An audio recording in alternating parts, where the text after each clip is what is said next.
2022 Community Formation Commission meeting. We'll call this meeting to order at 5:44 PM. Sam, can we get a roll call, please? Sure. Commissioner Adam Malikan? Commissioner Alonso? Here. Commissioner Chavez? Absent. Chair Escobedo? Here. Commissioner Kim Johnson? Here. Commissioner Rachel Johnson? Here. Commissioner Killebrew? Absent. Commissioner Rodriguez? Here. Commissioner Sander? Here. Commissioner Wood?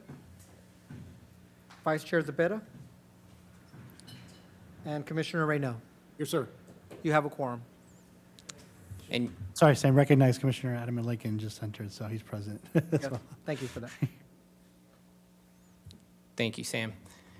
With that, we'll move on to item 3, which is public comment. We do not have any public comment speaker slips. And for that, we will close public comment for items that are not on today's agenda. And we will move on to item 4, which is the administrative agenda, and 4A is announcements. The only announcement that we have is that tonight we will be finishing our recommendations, and we have a joint meeting with City Council on April 22nd at 1 PM at 630 Garden Street in the David Gephardt Room. And we'll close out 4A and move on to item 5, which is our only item for tonight, and it's discussion and review of the recommendation language for the oversight model. The Community Formation Commission will discuss, review, and finalize the recommendation language for the proposed oversight model. The CFC will take action on approving part or all of the language for the purposes of making a recommendation to the City Council. And as a reminder for the commission, Cammie's going to be guiding us through the recommendation language tonight. If you would like to speak, please raise your hand and I will acknowledge you. You can make your comments. And with that, I will turn it over to Cammie. Thank you. Just a moment, let me pull up the recommendations so that you have a visual. Okay, so thank you very much. As you all know, I sent out the draft recommendations with the edits discussed at the last meeting. I did that on Friday. Prior to Friday, I did receive an additional few comments from commissioners regarding a word here or word there. Everything that you found in the document I sent on Friday that was changed is highlighted in gray, so that you could see exactly where changes were made.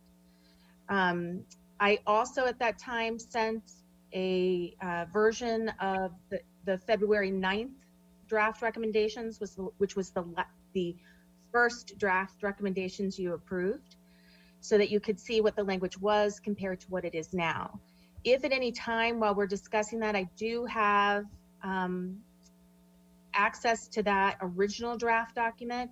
So if any point we need to go back to the original language and look at it for clarity, please let me know and we can switch screens. With that, I am going to go ahead and start, and I will go through each highlighted part. If there are no issues with that, then we can move on to the next and consider that section completed. Once we go through the entire document, I will turn it back over to all of you to vote on the final recommendations. And if there are no questions about process, then I will jump right in.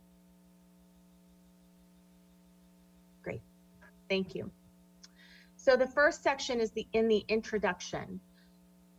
So during last week's meeting, there was some conversation about adding language about the efforts of Healing Justice Santa Barbara and others.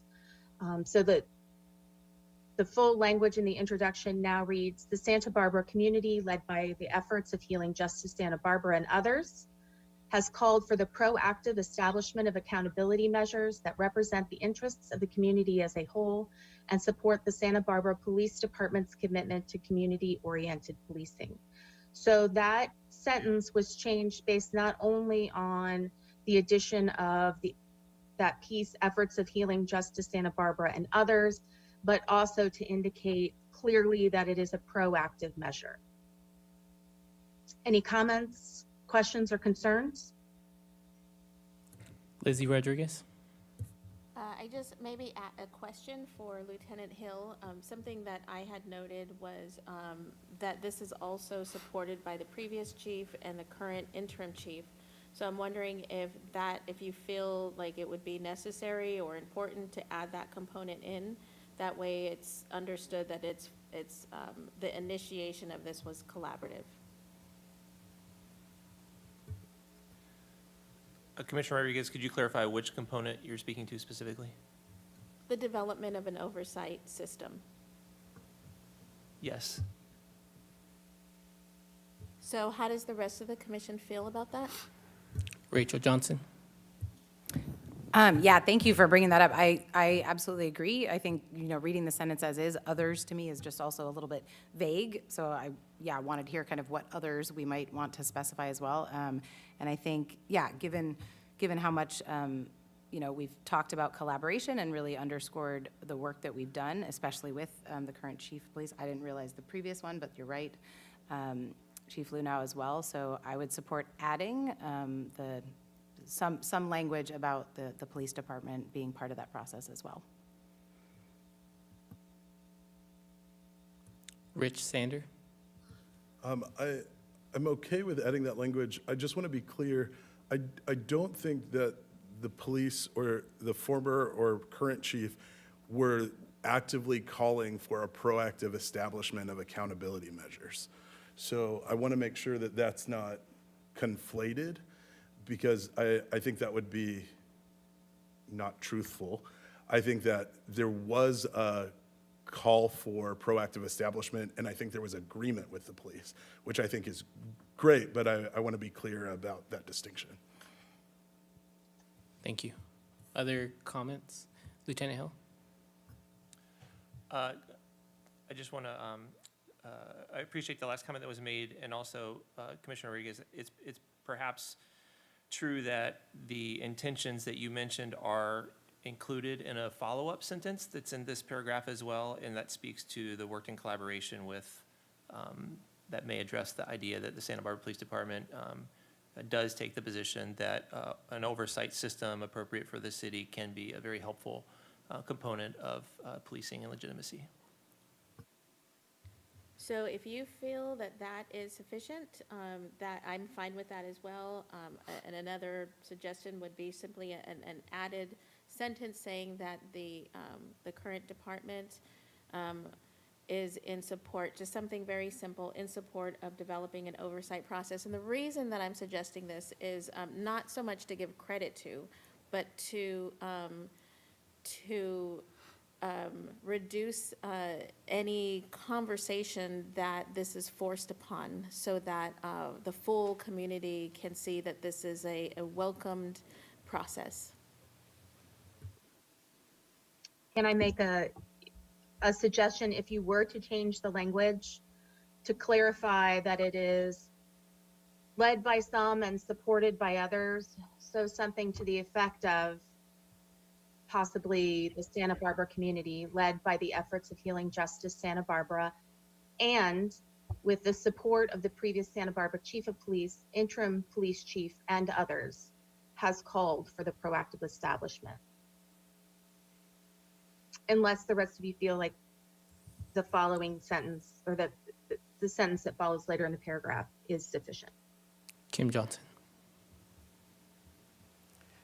I'm of the mind that the sentence that follows is sufficient, because the proposed solution does do what Rich didn't want to do, which is conflating the proactive establishment.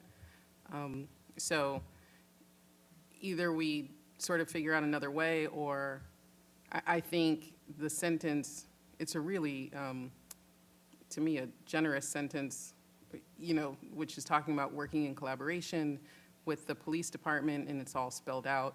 So I would assume that people, if they read two sentences later, they'll see that there was a lot of collaboration and sign-on from the police department in the process. Thank you. Other comments? So does it sound like we are in support of the language as is?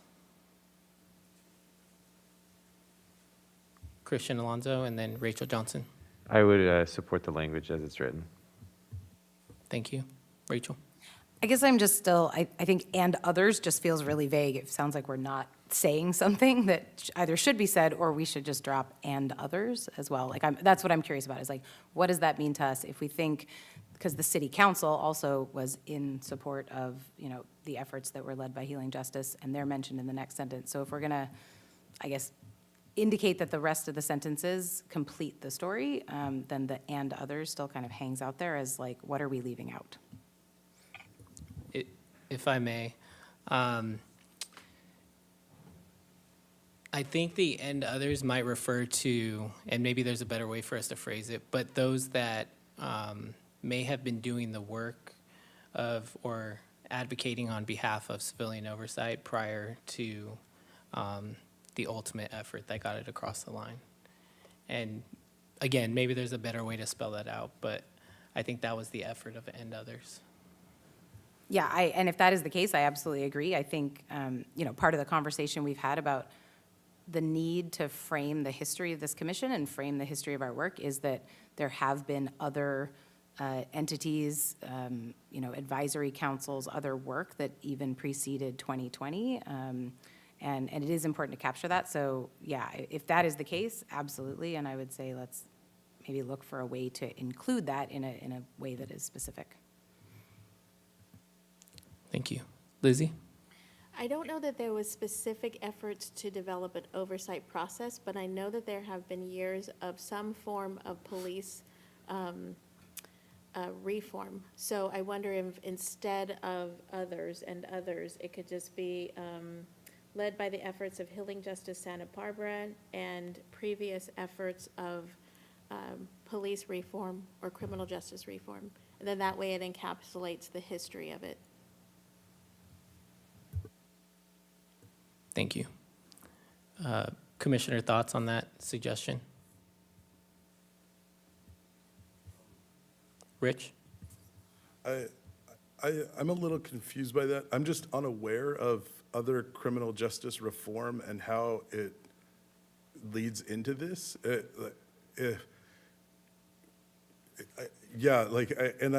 I'm kind of surprised that this is coming up now in the sense that it seems if there was other criminal justice reform were things just not done in the past and it finally reached a breaking point? Is that what we're saying? Or otherwise, it seems to me that the efforts of Healing Justice Santa Barbara in this past year was really what kicked off this process. I'll just make a brief statement, but I think it's just the advocacy. There was advocacy that happened prior to 2020, and recognizing that is, I guess, what the "and others" was the intention. But your point is well taken.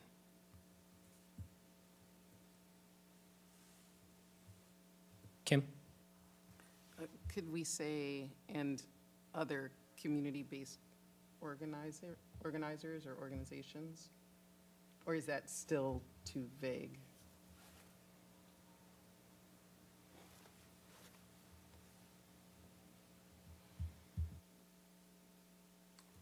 Thoughts? Lieutenant Hill? Thank you. If I could just speak to what Commissioner Sander, I think, was trying to bring up. If we do talk about criminal justice reform, it's probably important to recognize that it's well beyond policing. And we've had people in our community fighting for criminal justice reform for a long time, from the Public Defender's Office, even our DA's office doing restorative justice programs. So there's a lot of work that's been done broadly in criminal justice, and I think this speaks a little bit more to policing, that's my interpretation. Thank you. Rachel? Yeah, and thank you for that. That's a point well taken, absolutely.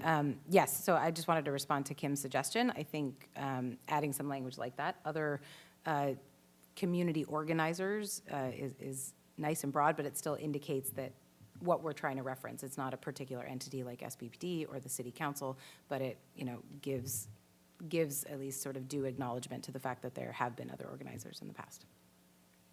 Some of whom are now part of Healing Justice and things like that, but that is a longer history.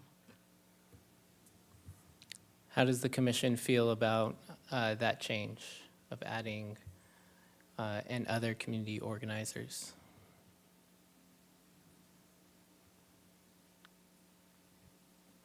Lizzie? It's just a personal preference for me of not individualizing an effort, because it takes multiple people to even get one person to advocate. So how about just changing the language from instead of organizers to efforts?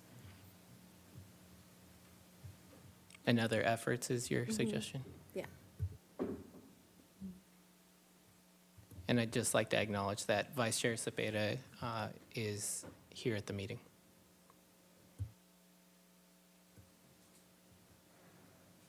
Thoughts? Rich? Yeah, I think "and other efforts" is perfect.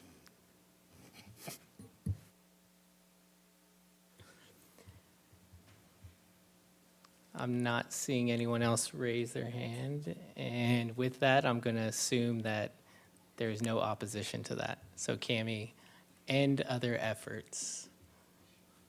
We can cross that one off the list. Okay. Okay. So it will now read: the Santa Barbara community, led by the efforts of Healing Justice Santa Barbara and other efforts, has called for the proactive establishment.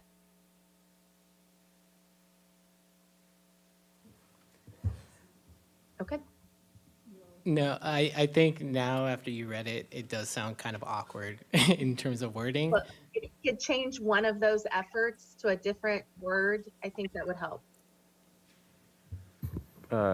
If I could, commissioners, I think we have a lot to go through. I think this is largely like semantics. I think it all means the same thing. I think that this is a well-constructed sentence. I would just say leave it as is. I think we could wax prophetic about the perfect way to say things all night, but then we're going to be here till tomorrow, so. Any opposition to keeping it the same? All right, we're going to keep it the same, Cammie. Great. Okay, moving on.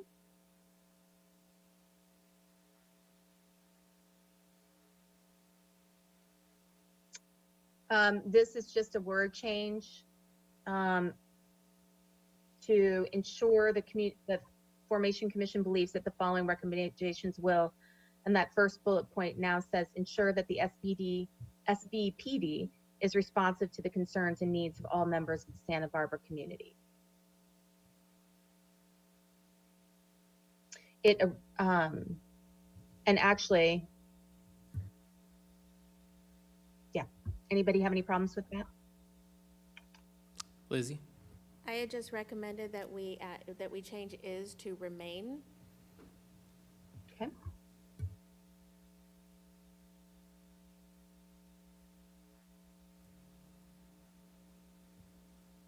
Any comment on that? I think my comment would be, if I may, I think that there are members of our community that do not feel like their needs are being met, and I think changing "is" to "remain" insinuates otherwise, and I would support keeping the language as is. Rachel?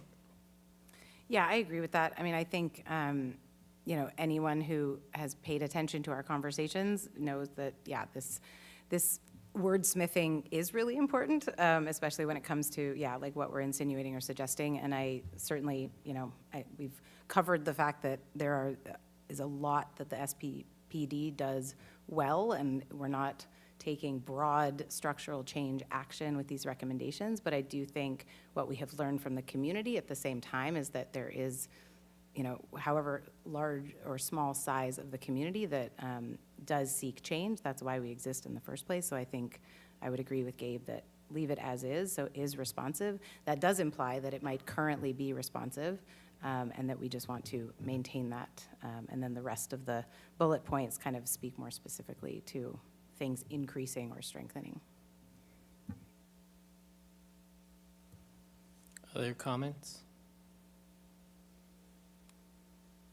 I'm not seeing any. Back to you, Kami. Thank you. In the next section, under the heading of Civilian Oversight Model Recommendation, this is the first of many changes in the document where we go from Office of Police Oversight or Director of Police Oversight to Independent Police Monitor.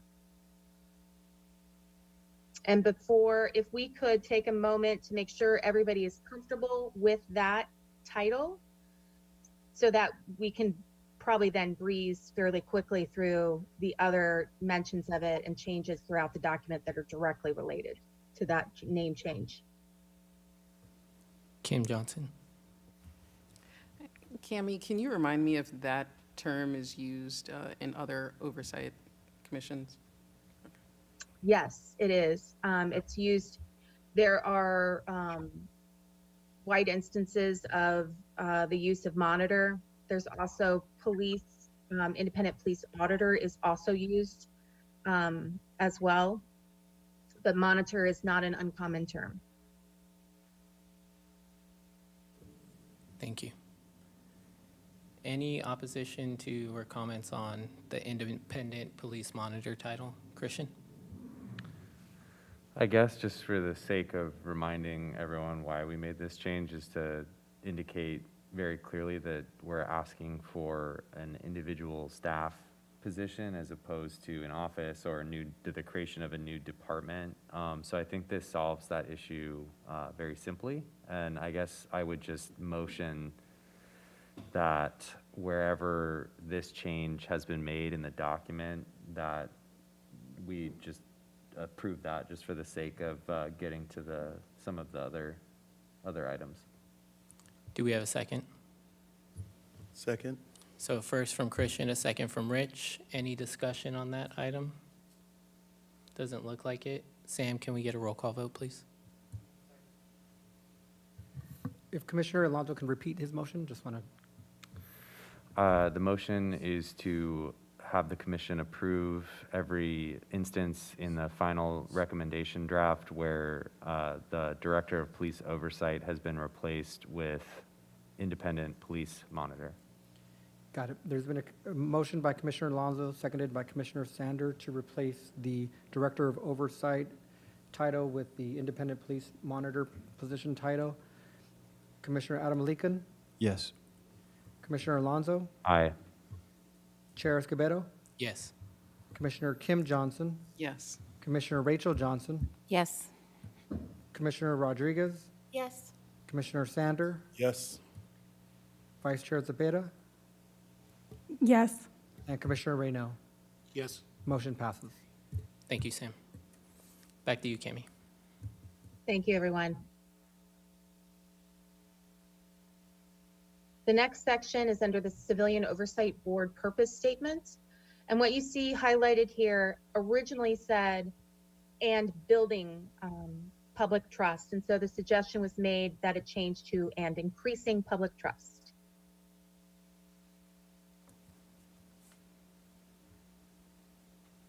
Any comments? questions or comments? Rachel? Yeah, I would just support that change. That was language that we used in the survey, that an overwhelming percentage of feedback from all sides said that that would increase. So I like that, using the same language that we asked the public about in the first place. So if there's no other comments, I will make that motion to accept that change.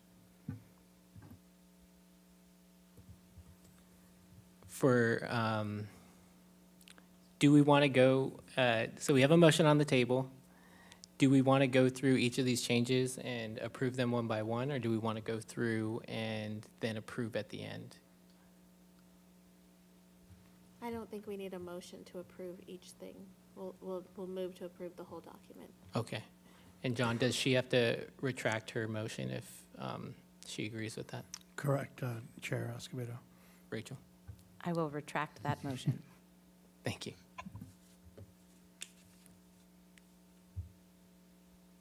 Okay, so the next section is under the composition, qualifications, and disqualifications for membership.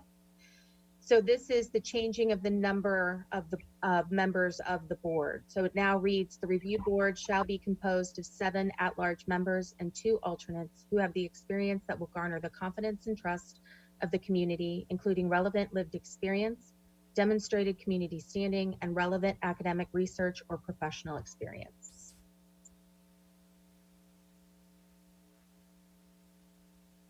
Lizzie? My only suggestion on this is the professional experience, only because we have specifically said that a specific professional experience is not allowed on this board. And so if we keep that recommendation, then I think we should take the professional out, because it's contradictory to this sentence. Rachel? So I think the use of the word "or" makes me disagree with that, right? This is just sort of a general set of guidance around like who could be, because I think there's lots of other professional experience that would count. And I mean, maybe if, you know, without going into too many semantics, we could say and/or, but I feel like, I don't know if we need to eliminate the reference to any and all other professional experiences, even if there's a section later that talks about one specific one. Thank you. Christian? Well, and I would just say before we make a decision about that language, maybe the next 2 sections will change the need to do that. I'm okay with that. What about the thoughts on 7 at-large members and 2 alternates? Because that was also a discussion. Is there any issue with 7? I'm not seeing any. Back to you, Cami. Great. Okay, so quickly before we get to the piece that was just referenced, there is one change in between there, those 2 points, and that is under 2I, under the CFC recommends the following. So there was a recommendation to include employment in the sentence because of the fact that preceding that we talk about and/or work. So if someone simply works in the city of Santa Barbara and then takes a job elsewhere, the thought was to include employment so that it was in line with what you had stated above.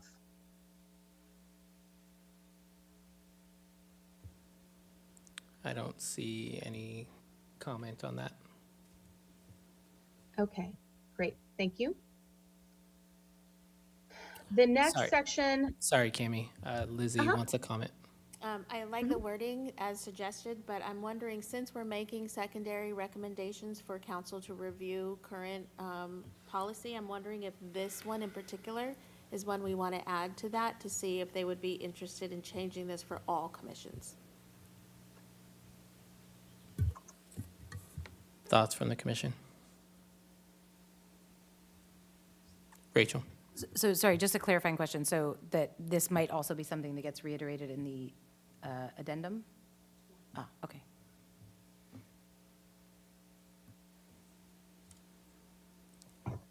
Rich?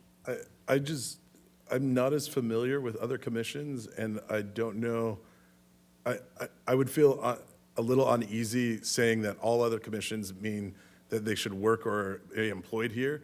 I think it's specific to this in that if you live or are employed here, you are policed here. So that's why it's included. I'm not as familiar with other commissions that would be the same reasoning. Thank you. Other comments on that? And John, if I may, do you see, do you have any concerns about adding that for other commissions and with us not necessarily understanding what some of the qualifications or requirements are for some of those commissions? Chair Escobedo, Commission, your goal here is to make a recommendation for this specific commission in terms of civilian oversight. So besides certain requirements under, this is not a charter commission, everything else, so besides any conflicts that I've gone over with earlier, your purview and what you're want to do is make such a recommendation that's tailored for this particular type of commission that you're trying to craft. Thank you. Lizzie?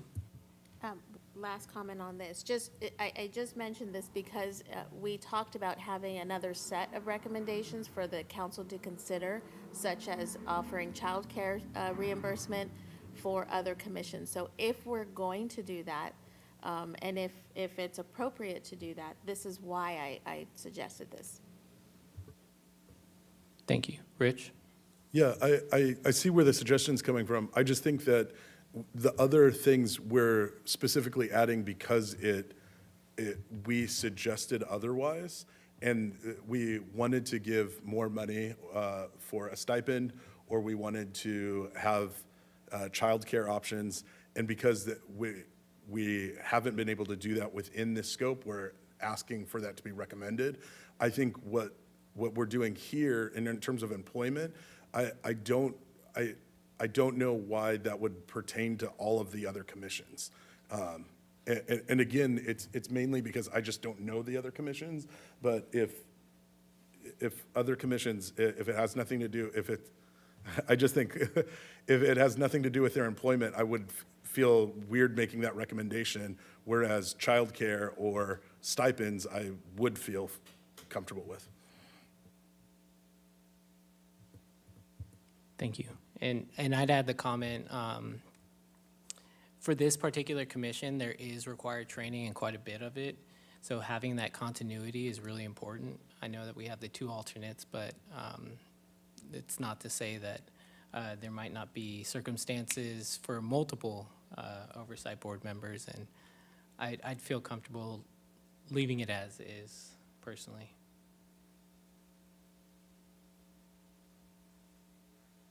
Other comments? Doesn't look like it. Back to you, Cami. Thank you, everyone. So the next section, so as you will remember, when we were talking about the ability to appoint law enforcement to the board, there was a long conversation last night, pages of notes that were taken, and the straw poll ended up tied. So one of the, Commissioner Alonso had asked to see language, so I went ahead and wrote what that could look like in here. So this is a little different than the rest of it. What is in here is based on conversations that were had, but there was no clear directive one way or the other after last meeting. So it now reads, up to one seat on the COB may be filled by a community member with life experience as a sworn law enforcement outside of Santa Barbara County who meets the following criteria. 1, they have not previously served as a sworn law enforcement officer in Santa Barbara County. 2, they have been retired from law enforcement for 7 or more years, and they attest that they do not have a history of misconduct while serving as sworn law enforcement. And now I'll open that up for comments. Comments, questions, concerns from the commission?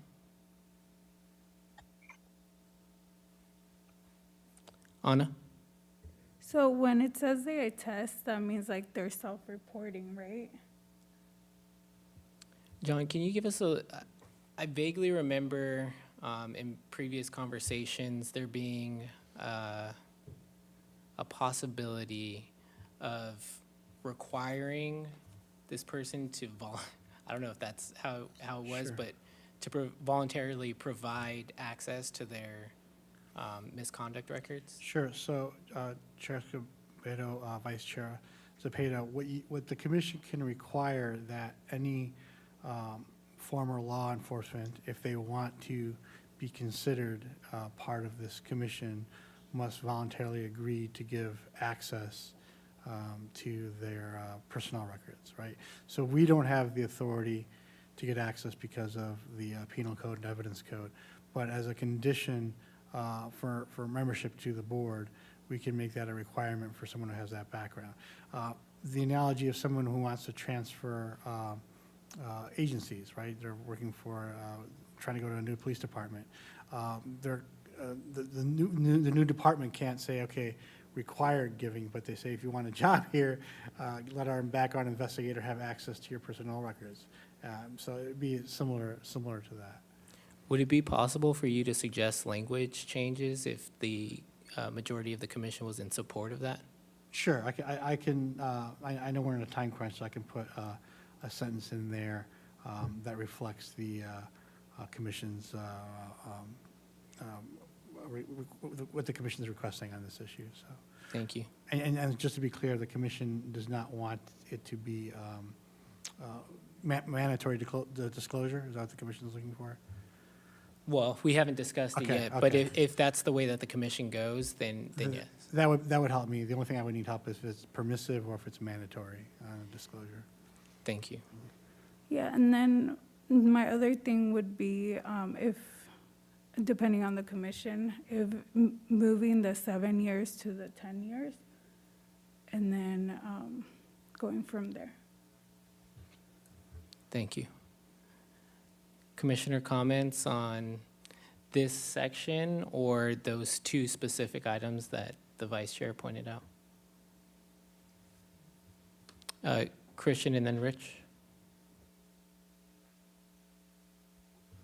Okay, so I'm interested to see the language on the third one, and the reason why I asked for that language to be added in the last one, just to remind folks, is that it really is to avoid an embarrassing situation like what happened in South Bend, Indiana, where someone was hired to be the director of police oversight, and it was later discovered that they had a history of misconduct. And so I think it is important in talking about this criteria that we try to avoid those types of mishaps as much as we can, just for the good of everyone involved in the oversight process.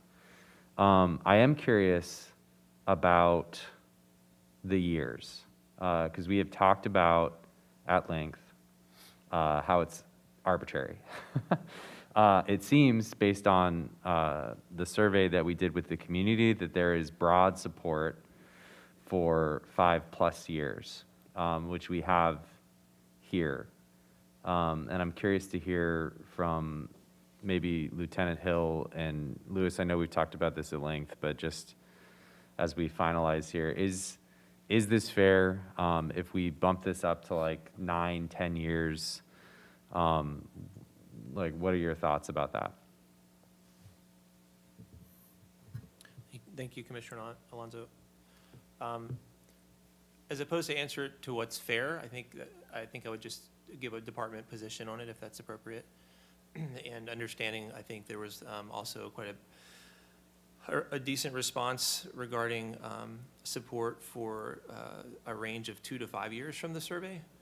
So I think the department position would be that, and before I say this, let me state why or what might be balanced in this decision that might be considered, and that is, one, time and space that everybody's discussed, that certainly seems appropriate, and the second is the ability to have been engaged in policing in its current state, and policing, especially right now, is changing drastically over time and space. So, for example, 10 years ago, we didn't even have what we consider 21st century policing at this point.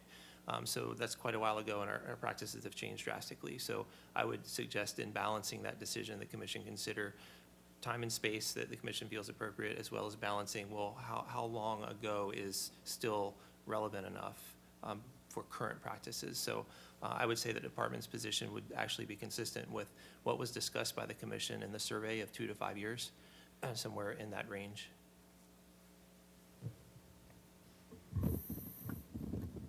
Lewis? For me, I'll just share this with you all, and I don't know if this is a good analogy, but when I left the police department, for the first 6 years, I would get a subpoena for, like regular citizens do for court, and they'd ask you these questions, do you know any law enforcement, have you been in law enforcement? And it wasn't till the 8th year that I was even considered. I was denied every time. And, to serve on a jury. And so it wasn't till the 8th year, and I would always go and, get ready to walk out, and, because I'd gone so many times, and they said, well, you've been out of it for 8 years, we don't see any problem with that, you can be unbiased and blah, blah. So that's why I came up with the number I came up with. That's just my personal experience. Demo? Do you know what they based that on? Was there like a study or something, or why they chose 8 years to use Lewis? No, I don't. Okay. I don't know. I was just I mean, it curious. just was, 5 years didn't seem to be enough, 6 years. It was just, that's just in my personal experience. I can say with 2 other guys that I knew on different, one's LAPD and one was another PD, they experienced similar things in their first 5 years. It was just, no. You just, you can't.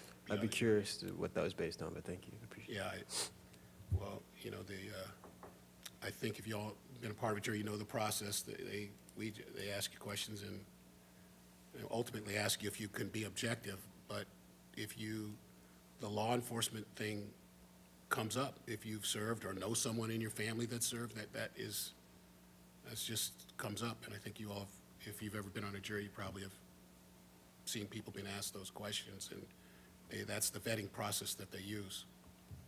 Chair Escobedo, if I make some input, I've been very reserved throughout this process to give input. My purpose is legal guidance, but it goes back to a question that was previously asked about other commissions, and as I mentioned, that this commission is constructed to gather information, which you guys have successfully done, to study, to get community input, to come up with a recommendation that's tailored need for the issues that you're trying to address, and that you're finalizing it. And when we talk about analogies, one unique, to keep in mind, just one unique board, it's a very technical board, not a charter commission, is the Building and Fire Code Board of Appeals. And this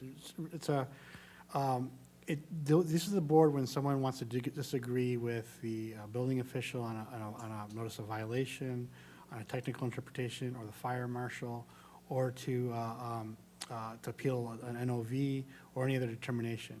And what's unusual about this board, just like the Civil Service Commission, if there's a decision made by the board, there's no appeal to Planning Commission or to City Council, it goes straight to Superior Court on a writ. But what's interesting is the makeup, and it's also based on state law. And I'll read what, at least in the code, talks about, that the board consists of 7 members who are qualified by experience and training to pass upon matters pertaining to building construction and building service equipment, and who are not employees of the jurisdiction.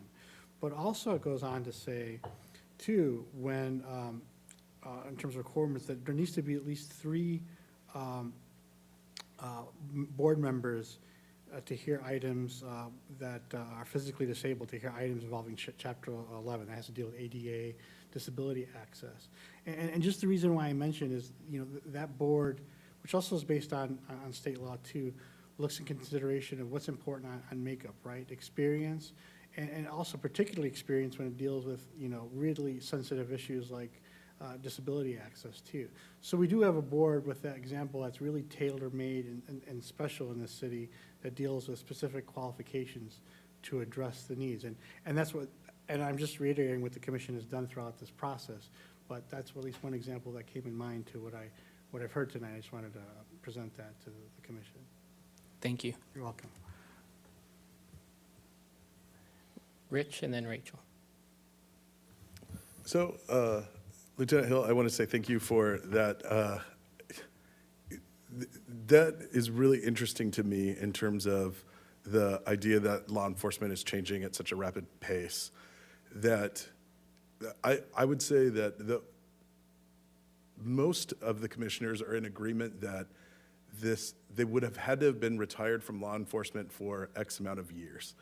And if that's the case, the longer that they're retired makes their relevant experience not as relevant to what they're bringing to the commission itself. So if it's over 10 years, that professional experience doesn't really, it's negated by the fact that so much change has happened. So I'm still struggling logically at this point to see why we're still discussing this. And I wanted to bring up, and I said this last time, I mean, you all are well aware of my position on this. I still don't I still haven't heard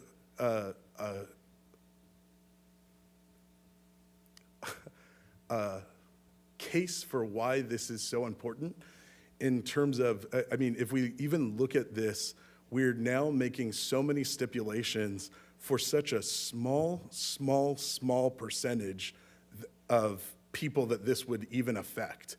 And I don't know why we're spending so much time on that when it's not, it's professional experience that we just heard may not even be relevant if they're out of law enforcement for more than 5 to 7 years. So I'd love to hear any other commissioner's statement on that, as well as why we should still be considering this at this point. Rachel? Yes, I love that you were going there with that. I was thinking the same thing similarly, but I've got a counterpoint. So I think your process point is really well taken. We are having a really long discussion on something that I know we said we weren't maybe going to vote on every single item as we go through, but this one is an important one that I think, as we've shown in the past meetings, requires a lot of, has already had 3 votes, I think. So yes, process point, maybe we do need to decide on this before we wordsmith everything.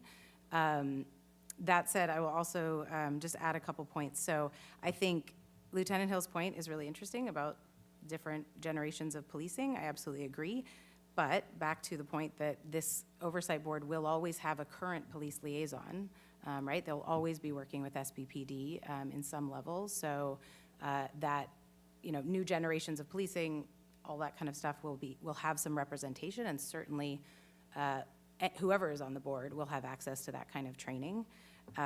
So I still think that there should be time frame limits, because really those conversations that we've had about the need to be retired for a while is more about how it would affect the dynamic and the culture of the rest of the commission, how folks would feel if someone else has lived experience that is very different with law enforcement. How would they be, you know, serving on a commission with someone with different lived experience? So however we decide to move forward, I'm very curious to move forward to hear what John has to say further about the permissive or mandatory piece, because I do think that's important to how we would make this recommendation.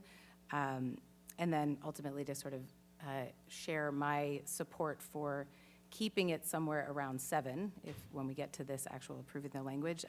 Because Lieutenant Hill, you mentioned that we had discussed 2 to 5. I don't actually remember discussing anything quite that short. The survey was pretty clear that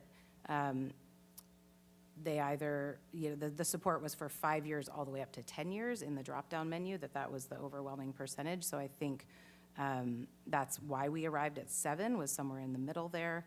And also just, you know, to remind everyone that survey, a lot of SBPD and other law enforcement took that survey and took part in those focus groups. So I feel like that those recommendations likely also came from a very, you know, broad spectrum, including law enforcement, considering maybe some of the things that Louis has brought up as someone who is basically this kind of person that we're talking about. So,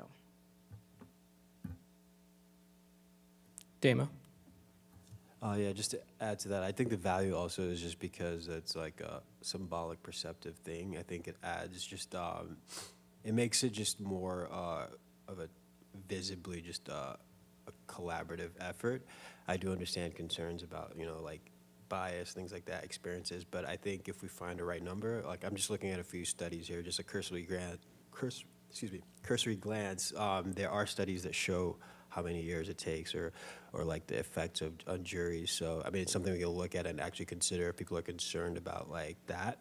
But I do think the value is there as far as just I mean, people want to be involved that have been police members. So I think that in and of itself is enough of a reason to consider it. Thank you. Lizzie? So I'm fine with the wording as is. You know, we've talked before about the importance of, you know, hearing from the community. The community said that they would like to see law enforcement involved. LA oversight has proved that having law enforcement involved. So I think the assumption is that having a law enforcement, somebody with law enforcement background, that they would come in with a bias towards law enforcement. But what we're seeing with the LA oversight is that when there is no law enforcement involved, the discipline is more lenient, and it ends up favoring the police department. So so the idea of having, you know, law enforcement involved would mean that, you know, they would somehow lean towards a lighter, you know, observation. I think we can, you know, like look at what the data is showing, that that's not necessarily the case. I also want to, you know, I guess point out that the city council is going to be the ones who are appointing folks to this commission. And I really trust that when they choose folks, they're going to choose people who gave, you know, letters of recommendation, look at the application that they filled out, just like we did, and go through an interview process. That's something that we rely on our city council to do. So I would like to ask the commission to have an open mind that perhaps if somebody with law enforcement background is on the commission, that perhaps they're not going to be biased towards the department. The 5 years, I believe it was 5+ years that the community said that they were comfortable with, so I feel like 7 is fair. And I like that they attest that it's a voluntary statement, that they attest that they don't have a history of misconduct while serving. But because we're not hiring this person, that we're not hiring them to be the director of oversight, I don't know that we need to take that extra step and request their personnel background. So I'm pleased with the wording as is. Thank you. Other comments from the commission on this particular portion? Rich? I'm just curious, for the commissioners that are for this, I heard from Commissioner Adam Lincoln that symbolically this is a good thing, and Commissioner Rodriguez, you're saying that we should have an open mind and hope that this could be a good thing, but I still haven't heard any actual reasoning why the professional experience that they bring is crucial or necessary when the length of time makes it not as valuable of experience, and that there's already a liaison. So I'd love for any commissioner to respond to that and help me understand where you're coming from, because logically, I just can't get there. Yeah, well, that's a fair Emma.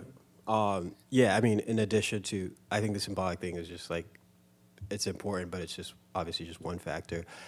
As far as the actual experience, I mean, I think having Liz on the commission for us was just, it just gave a chance to just get a different perspective. I know there's a liaison there, but like when you're actually having like, you know, discussions and actually like voting on the process, I don't think the liaison is going to be there in that, like when those like, you know, final voting discussion debates come up. So I do think that there is like, and also like with the 5 to 7 year, I don't really, the argument about like how that has changed over 7 years, I think there's some elements of policing that are just like policing that will stay in the perspective. It's more of like a perspective and more of an awareness or like more of an empathy for another side that doesn't go away after 5 to 7 years. That would be useful to have on the commission if other people haven't like seen that perspective, because it's just something you take for granted that if you weren't a police officer, you might not just like know. I don't know. There's like perspective, things like that, you know, I think would add value that you might not always just get just from like, you know, asking somebody, maybe somebody's in the discussion actually, unless this liaison's there for every discussion, I guess. I don't know how that would work. Like, maybe we should discuss what the liaison's like. I mean, our liaison is here for every discussion. So before I go, I think Christian was next, then Rachel, then Lizzie. Is the liaison supports the board on behalf of the Santa Barbara Police Department. And so it provides context, information, access, facilitates trainings, gets the word out to the Santa Barbara Police Department about the work of the oversight body. But they don't have a vote, right? But they don't have a vote. So I guess that's what And the in difference is. discussions, it's, we wouldn't get the feedback that we've gotten from someone like Lewis in the discussion from the liaison. Exactly. And so, So it's, there is a difference in that. there is a difference, and it's something I personally have struggled with, because there is, to Damo's point, the idea of perceived legitimacy from those in the community that do have a positive relationship with the Santa Barbara Police Department. But there's the other side too of the other members on the oversight board. If we're asking for a diverse population that may not have had positive experiences with, we'll just say law enforcement, it may not be the Santa Barbara Police Department. That could be intimidating. That could be an additional barrier for Which is a someone. valid point, but I don't think the issue can be addressed until there's like actual coming together. Fair. So I will go Christian, Rachel, then Lizzie. Yeah, I guess for me, the value of having the perspective of a law enforcement person, a person with law enforcement experience, has never been a question of whether that would be valuable, right? I mean, if we talk about, on this dais right here, like, you know, by a show of hands, who's like been involved directly in an internal affairs investigation? You know, who's been called to be a witness in an internal affairs investigation, right? I think that what the point that I'm trying to make is that, to me, that direct experience with the nuts and bolts of what a board would be reviewing in terms of oversight, the value of that is there. I don't think that's, for me, not in question. For me, previously, because I've changed how I voted on this, is not the value. It's the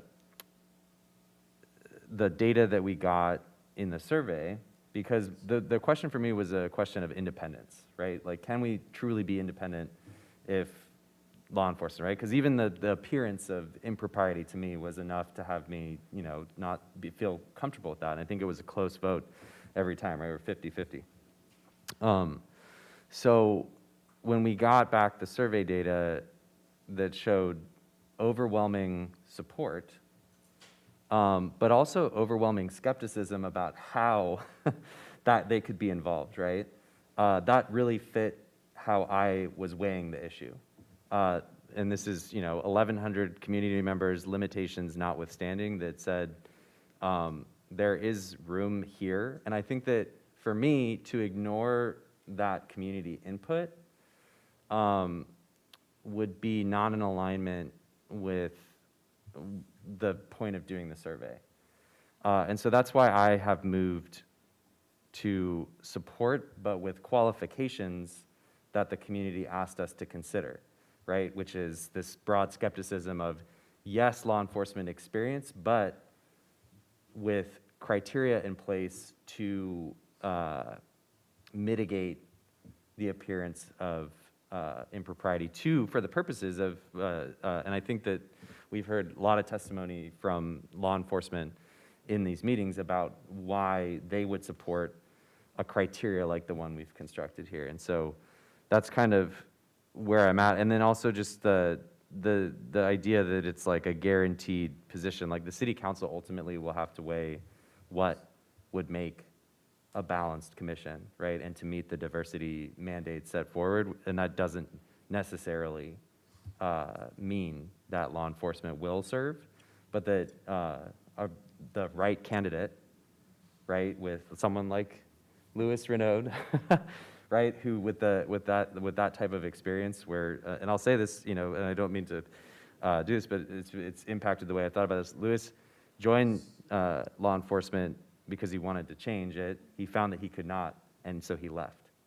And that to me is someone who I would want on a board like this to talk about the specific weak points that exist in policing and in specific cases and to help us to make our decisions better, right? If I was on the board, but that's just kind of where I've landed on it.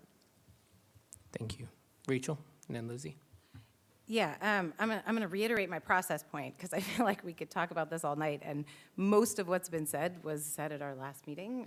We're just, we're rehashing this. I feel like what we have up on screen, we've got new language. I feel like we might want to pull up the old language, right? Because we haven't even decided between those two, and I think that is important to do, because I think people are, clearly now we're clearly stating our standpoints and having this discussion. But I will just say quickly, just from a burden of proof standpoint, I guess, last time Rich brought up privileging this conversation so much more of others, and I just want to remind folks, like, we did not ask for the same burden of proof of why we put folks with lived experience of homelessness on this list, or why we put mothers, especially maybe with the idea of mothers of Black and brown children, right? Like, we understand that there's value that those different perspectives bring to this entire conversation of police oversight. And so I feel like as this goes on, and I think about how we're not privileging those conversations as much, right? Because it's a given. I'm both coming now to, I think my viewpoint of, yes, allowing for this kind of inclusion with really important restrictions, and saying it is just one of many voices. And to reiterate what's been said a couple times now is, like, we have to let go of control over a lot of these, right? This city council is going to be making this decision, and a totally different city council many, many years from now will be making all of these decisions ongoing. And I think, we just need to go back to the value of, we came here to put together the best recommendation possible. And I feel like we should move perhaps more quickly to voting on what this section will look like before we proceed with continuing to kind of convince each other or convince ourselves. Thank you, Rachel. We'll give an opportunity for commissioners to weigh in before we move on to vote. Lizzie? So I'm glad that we are having this conversation, not to convince one particular commissioner to vote a certain way, but because this is this is one of the most important issues that have come up in our discussions. Each time, it has been a very, very close vote, and last week, it was a tie vote with one abstention. So I don't think that it's not important use of time. I think it's a very important use of time that we're discussing this. When I said have an open mind, I didn't say have an open mind that everything's going to work out. What I was trying to convey is that I'm hearing a bias on this commission, a bias against law enforcement, or that folks with professional law enforcement experience are inherently bad, and that they would, if anybody with that experience would want to join this commission, it would be for bad intentions. And I don't really, what I'm saying is have an open mind that perhaps that statement is, that belief is not true. If I may, I really disagree with that point.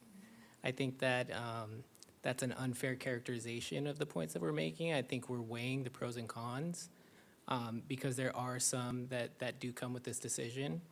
And I do not believe that this conversation has not been thoughtful. It has not been nefarious in any way. We've tried our best to characterize it for what it is. It's a very difficult decision.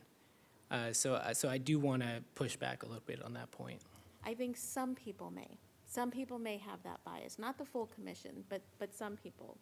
A liaison role is very different. That person is a paid staff member who is representing the perspective of their employer. An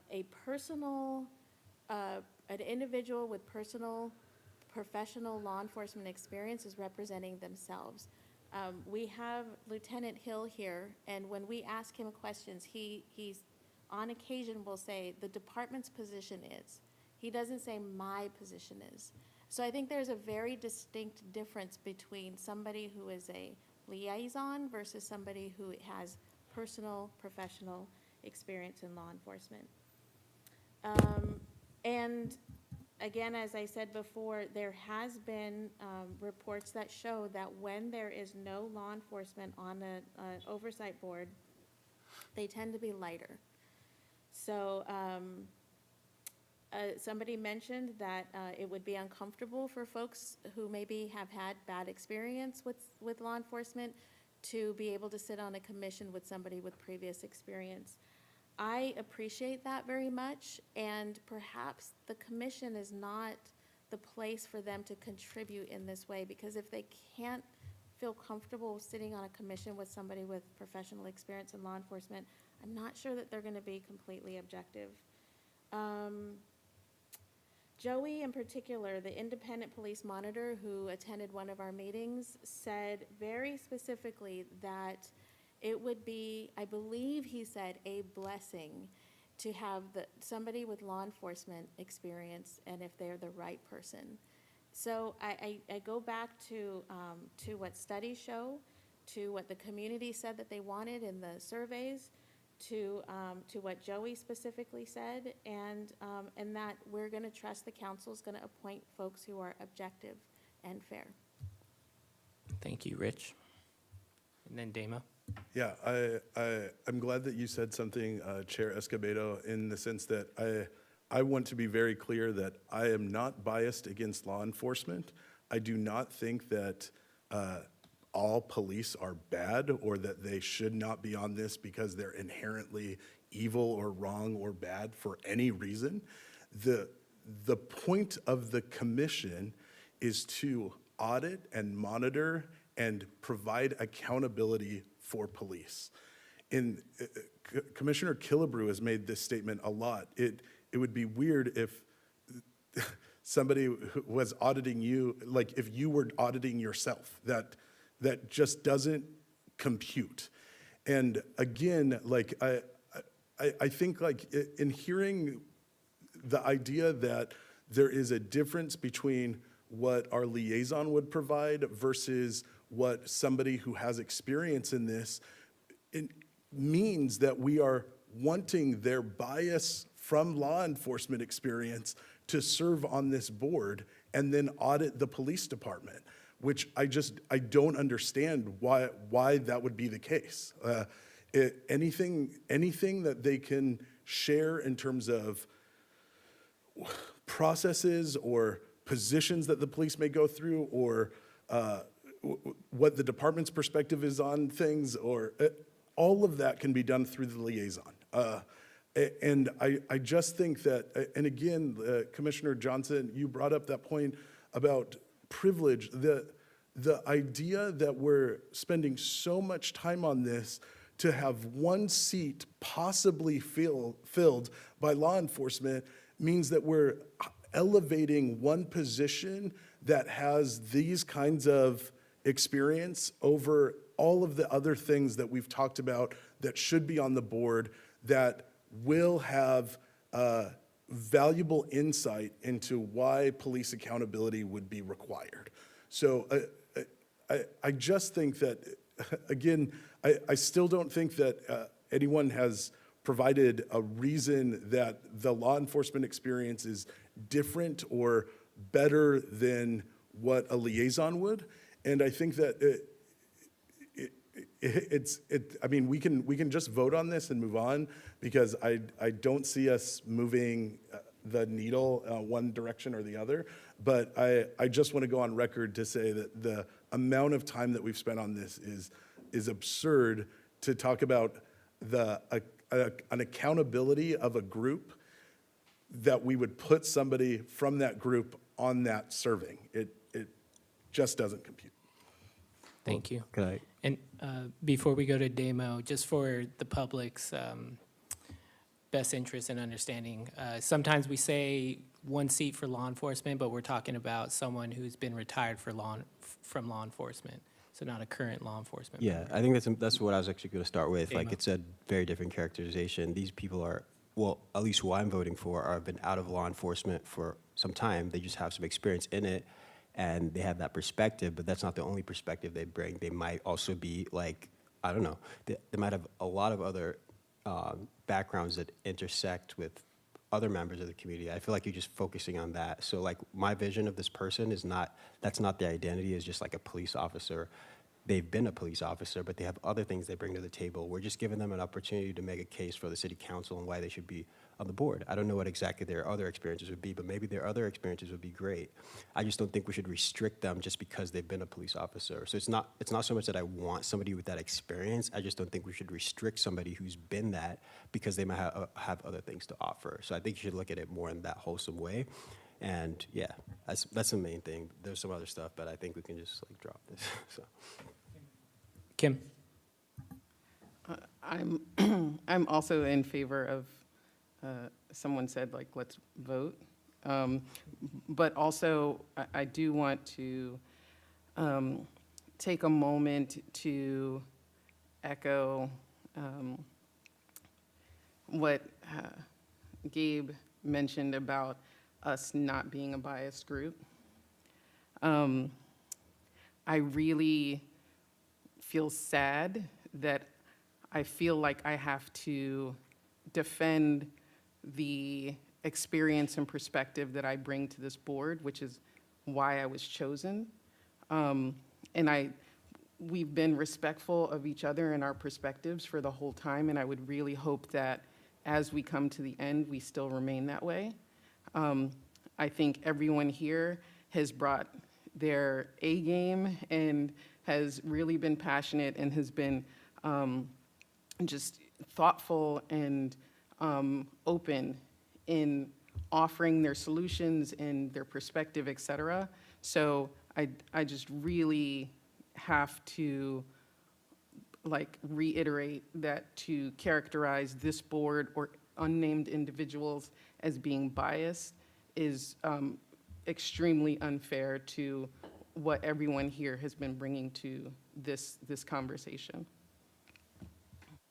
Thank you. And Anna? Yeah, I'm gonna try to say this as like not emotional as possible, but I feel like even just us sitting here and listening to one another and our viewpoints, it shows that we are willing to learn and hear each other out, you know? And again, with the survey, we keep saying community spoke, but the majority of that community that took that survey was white, you know? And it was female. There could have been so much more community that was representative of that survey, but because of our time frame, at which I know we did such a great job trying to like outreach and everything, and again, that doesn't take away the value of everything that every single one of us worked towards. And yes, we have heard like a lot of representation, and throughout this journey, we have heard from the police department, we have heard from former law enforcement, and even like myself, just having like sitting here and like listening, like really listening, you know, and I can only speak for myself and my own experience, you know. I really sat here and I was like, okay, I'm gonna take this opportunity to listen and see like, okay, how can we do the best that we can, you know? I have marched with families who have lost loved ones. I have had my own loved one who was murdered, who was killed by LAPD, get no justice. I have seen all of that, you know, but I still came, and I still come every single day with an open mind, and I'm like, you know what? This isn't about me. It's not even about what I've been through. It's about what's best for my community. You know, it's about what's best, what's gonna reflect the best, and it's gonna have us leave that example for the other commissions and for other groups and for other people to continue to build that trust, which is what I want ultimately. I want my child to be able to feel safe, to be able to call like for support and help if they need it, You know, I want the youth to be able to do that as well, feel like safe. And that's why this is so important to me, because I want to build that and I want to create that. So I don't know why you would say that, like, we're all being biased, or there's some of us that are being biased. So unless you're able to speak up on that, then do it. If not, then I don't know what to tell you, because me being here and showing up every single day and being able to learn and figure out, okay, and like read the notes, that shows that it's like, I know that this isn't about me. This is about my community. And I love Santa Barbara. I was born and raised in Santa Barbara, and I want the best for this community. Thank you, Vice Chair. Lizzie?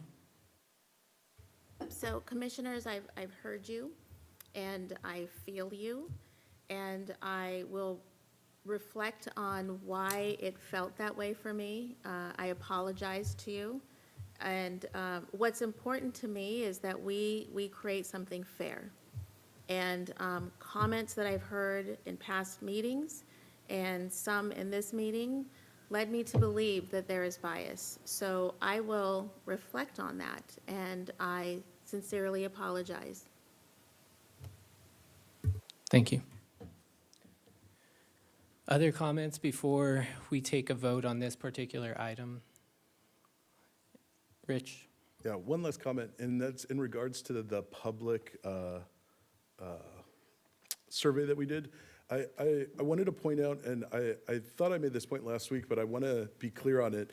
I think the survey results are interesting, and I think it requires some interpretation.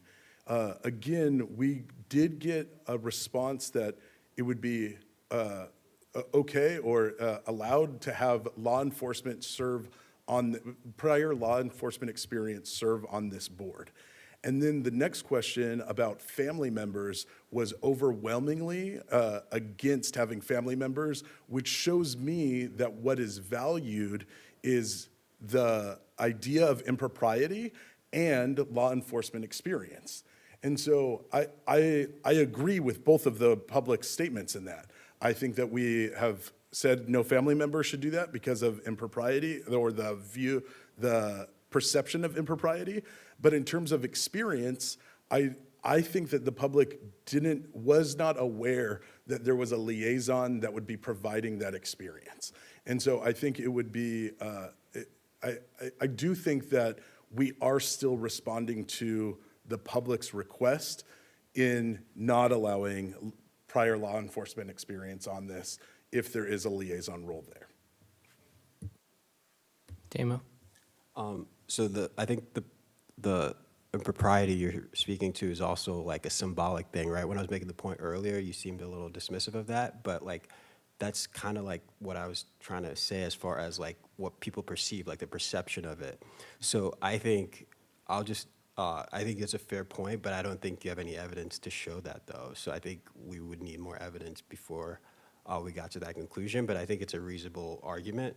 I do think though that the perception of other symbolic value, whether or not, it means anything, I think from a perspective of a city council making that decision, I think they consider those things. Like as people elected by the whole city, like they're gonna say, they're gonna weigh, like those are things that, like, those are political considerations. Whether or not you think they're important, I do think that those things matter from just a perceptive. People make snap judgments when they see things like that, especially if it affects them and whether or not they can serve on the commission. So I think it's important to at least take it seriously and weigh it and not be dismissive of it. Yes, it looks like Cammie also wants to jump in, but Rich and then Cammie. Yeah, I did not mean to convey that it was being dismissive of that comment. And as I said last week, I think that police actually carry a certain weight, and more of that weight is given to their statements, experience, and perspective because of their roles in society. I think that in and of itself is a reason why we should not, like, that symbolism is a reason why we should not have them on this board because of the weight that they bring.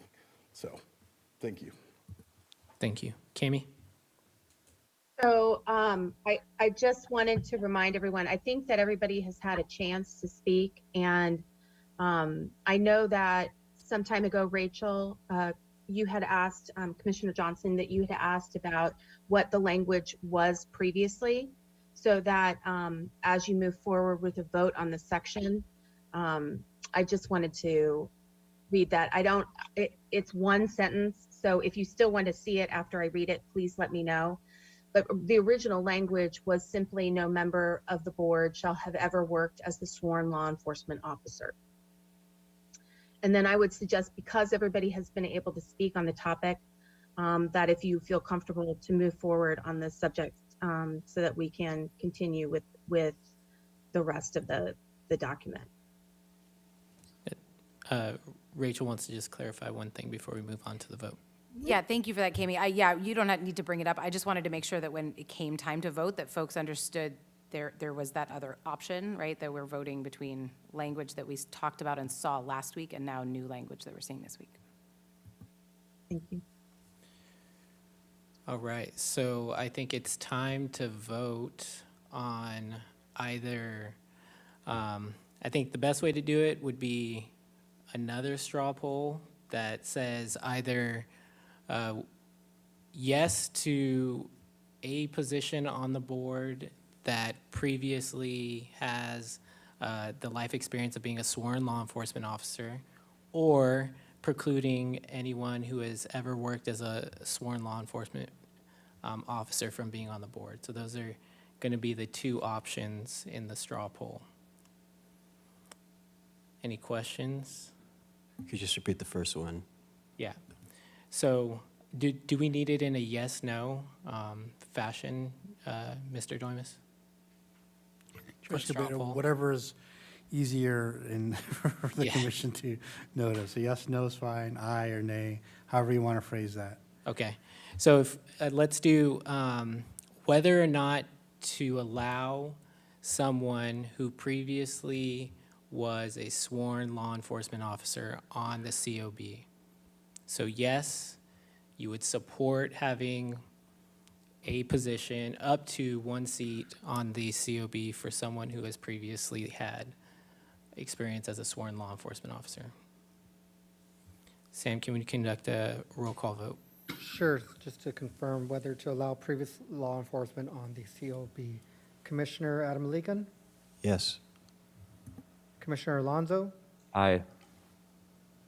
Chair Escobedo, Yes. Commissioner Kim Johnson, Yes. Commissioner Rachel Johnson, Yes. Commissioner Rodriguez, And this is to allow individuals with previous law enforcement on? Yes. correct. Commissioner Sander, No.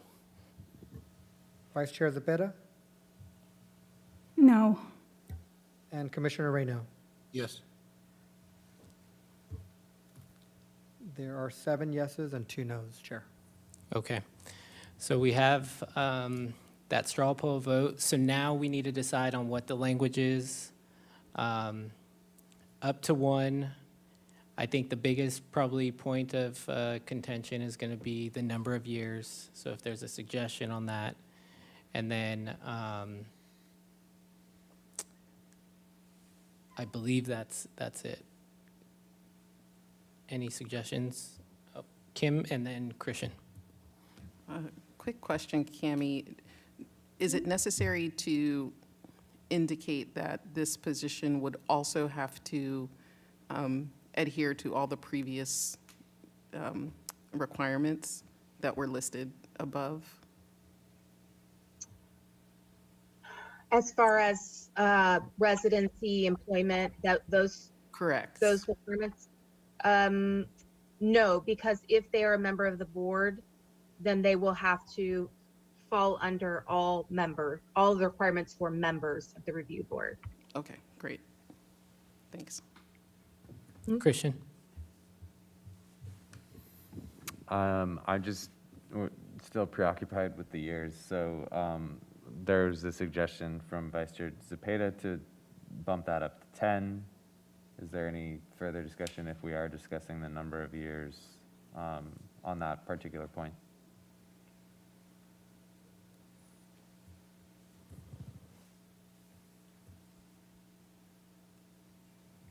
Any Maybe, comments? maybe 9. Uh, Says it's arbitrary. Rachel?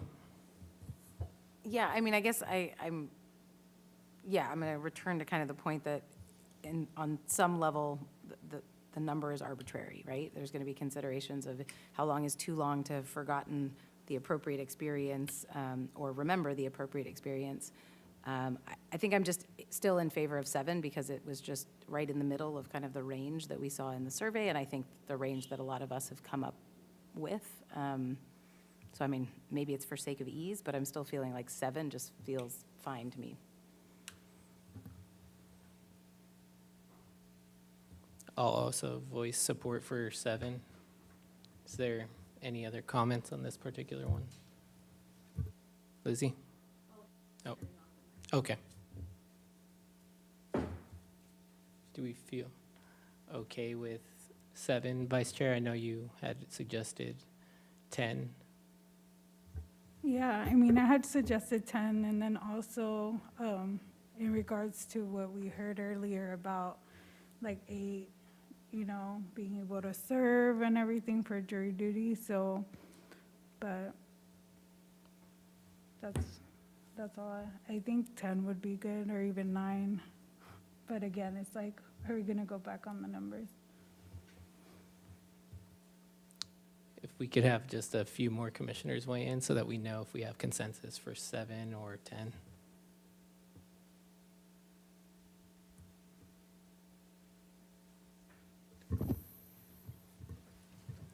I just think that this is completely arbitrary at this point, so.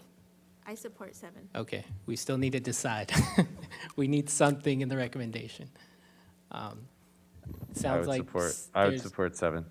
Okay, it sounds like there's a majority of the commission that supports 7, unless I hear otherwise. Could somebody recount again what the public voted as far as their preferences? Thank you. Okay.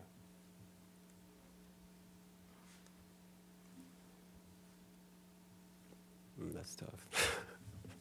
It's a tough one. I'm cool with 7, I guess. Okay, 7 it is. Any other changes to this section that folks want to recommend before we move on? Chair Escobedo, was there an issue about, maybe I can speak to the issue about disclosure of personnel records and language, if you want me to do that right Yes, now? that would be very helpful. So there's 2 ways the commission can go about this, Lisa, that I recommend. One option is just to have a person attest that they have had no, serious violations of misconduct. I mean, we can define that to, or any misconduct, however the commission wants to recommend. That's one option, just have them attest truthfully that they have not done so. And if they were proved to be dishonest, there would be cause to be removed from the commission. The other option would be, and it would require probably cooperation of our police department in this process is, and here would be the language I would have. If you have been employed as a peace officer, and I have parentheses, including temporary, part-time, and volunteer employment, you will need to sign, have notarized, and submit one waiver for each such agency granting disclosure of confidential peace officer personnel records. And the access could be given to a background investigator that our police department has that would have such a waiver, who would look at that and, could at least provide the information that there was a finding of no misconduct or not to the council. In the sense that they wouldn't report that to the council, but that would be a basis of disqualification, so they wouldn't be at least in the recommended. Thank you. Kim? So it sounds like the individual would be protected. The results would be protected regardless. Yeah, Commissioner Johnson, it would be protected. It would really be, it wouldn't, the council wouldn't know, other members wouldn't know. They would give the waiver. If they looked at it, our investigator would, basically deal with the disqualification or not, basically. So it wouldn't be out in public in terms of that, correct? Because I think that what would help is if that's a disqualifying basis. So I think what also needs to have in there, what you need to add in the recommendation is up to one seat on the COB may be filled by a community member with life experience as a sworn law enforcement officer outside of Santa Barbara County who has no personnel history of misconduct, or you can put serious misconduct, whichever you want to choose, and who meets the following criteria. Or you can put that, or if you want to make it clear, I know it's off the cuff and spur of the moment I'm doing, in 1, 2, 3, you could have, oh, we do have 4. I'm sorry, we do have 3.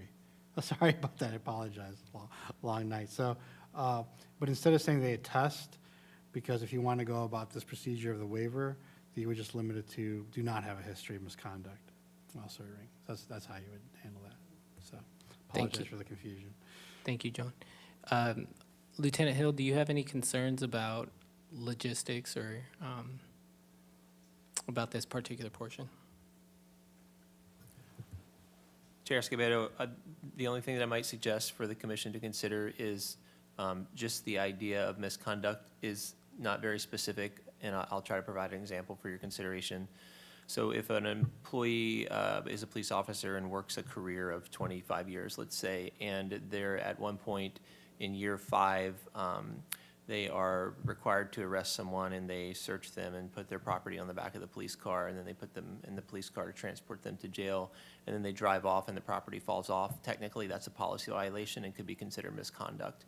So if that type of behavior is considered a disqualifier, then maybe just consider that, because if that's not a disqualifier, you might want to be a little bit more specific and use language like City Attorney Doimis suggested, serious misconduct, or just some other more descriptive term, because misconduct could be a very minor policy violation depending on how it's defined. And in including that term, serious misconduct, would that be easy for you to decipher when looking at someone's misconduct record? It's very clear what's considered serious misconduct versus not. The commission might want to weigh in a little bit on what their expectations are regarding what serious misconduct would be. If a commission chair, one recommendation, I think it's better, I think Lieutenant Hill raises a good point. And as a lawyer, I always like clarity and definitional standards. I think it's important. One possible suggestion is where it's already defined in terms of access to public records, right? What the state legislature has already kind of defined. And I mean, pointing to SB 1421 and SB 16, right? There's 9 categories that the state has deemed serious enough that would allow for the disclosure of such records because they deem the public has the transparent right to know these officers if they commit these kind of violations. And what we talk about is dishonesty, excessive force, bias, all those categories. And to, I think Lieutenant Hill is an excellent point, because if we have misconduct, it could be like I came to a roll call meeting 5 minutes late, 4 days in a row, and I got written up for that, right? Well, maybe a policy violation in terms of a department, but if we have an exemplary officer, should that officer be just, excluded because of that?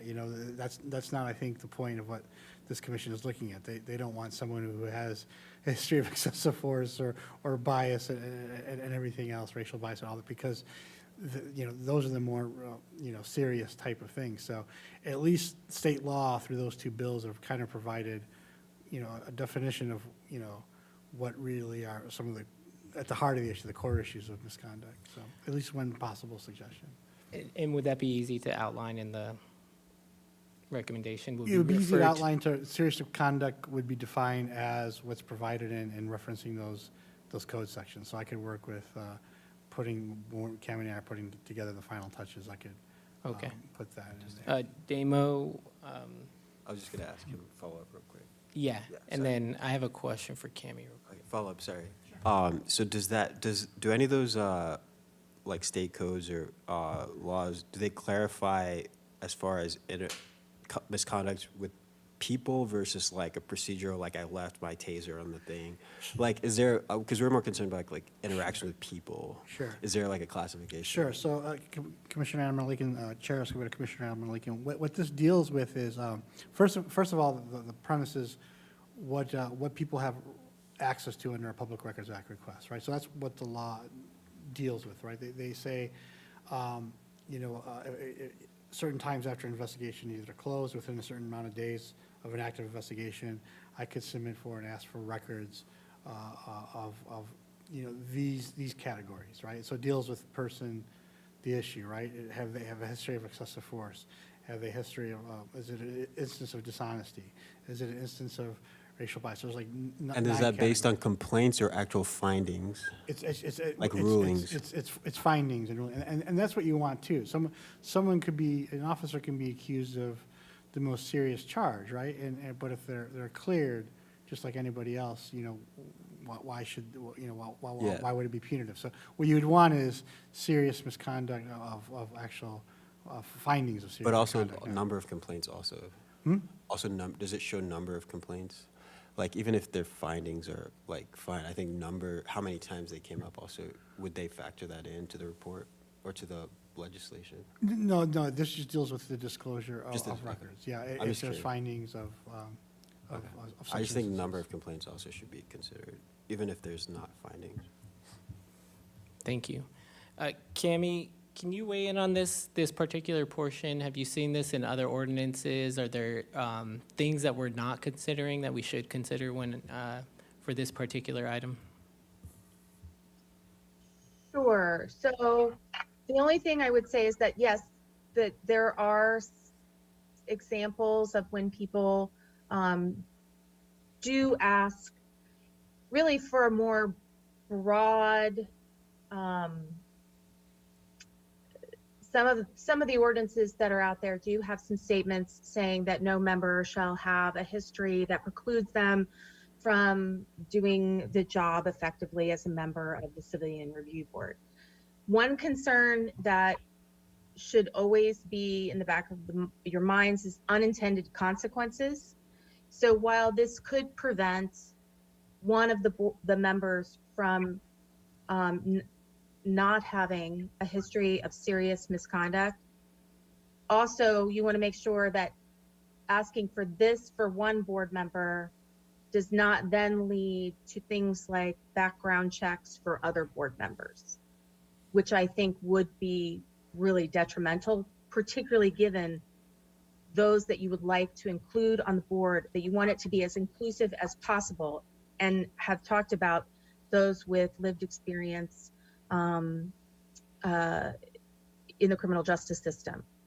So, so I just think thinking about unintended consequences of requiring one member to go to either sign a waiver to allow for their records to be seen as opposed to an attestation, just things to consider. Thank you. And if I may weigh in, Chair Escobedo, I think that's important. And yes, going the waiver route is much more strenuous because you're basically seeking, access to records versus asking someone to attest, based on their word. And so, that's an important consideration. The other thing is too, is Cammie raises an excellent point about, why particularly this issue? Is there any such things as, are we being, focusing on police officers? Is there any bias, anything like that? The issue here is the legal rationale, the exception to this issue is that, peace officers and having serious misconduct pertains to the issue of what this commission is trying to do, which is to avoid circumstances ever happening in the future. And to have someone with such a background basically undermines, it goes to the heart of the issue, undermines the purpose of this and undermines the public's confidence. So that is why, unlike other, I think Cammie raised a good point, unlike other professions or people's backgrounds, or even if someone had a criminal background, right?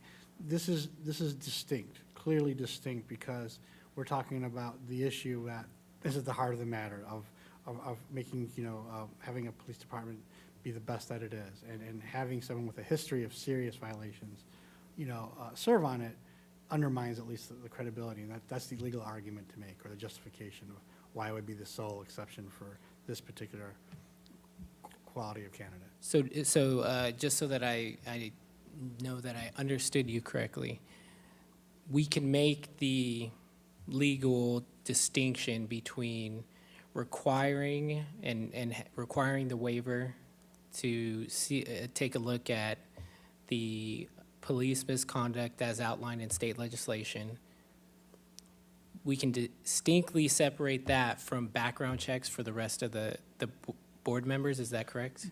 Correct, and however you want to handle it, because you're putting in recommendations for the qualifications, and imagine having a committee member who has a history of serious egregious violations of excessive force and dishonesty and all that, serve on it, and it's just discovered, and the public would be like, well, what commission is that? Because I thought your goal, your purpose is to have oversight, to ensure, that there isn't a makeup of a force like that, or to ensure, to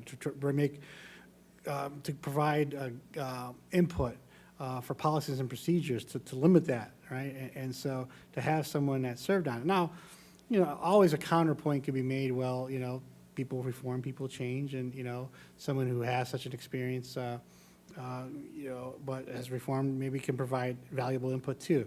But the point I'm making is this is different and can be made distinct as you summarized for me, because the issue of a former officer who has a history of serious violation goes directly at what the goal of this commission is, to prevent such occurrences. So that's why it's completely distinct from any other person who has any other profession that would serve on this commission. I just want to highlight this one point. So when thinking about unintended consequences, one of the things that we want to prevent is requiring background checks for all board members. Correct.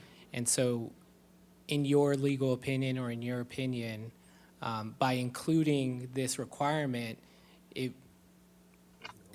doesn't open city council to make the decision to require background checks for the rest of the board. No, because you're specifically putting out where are we requiring the waivers, or where are we requiring the attestations, however you want to go on that.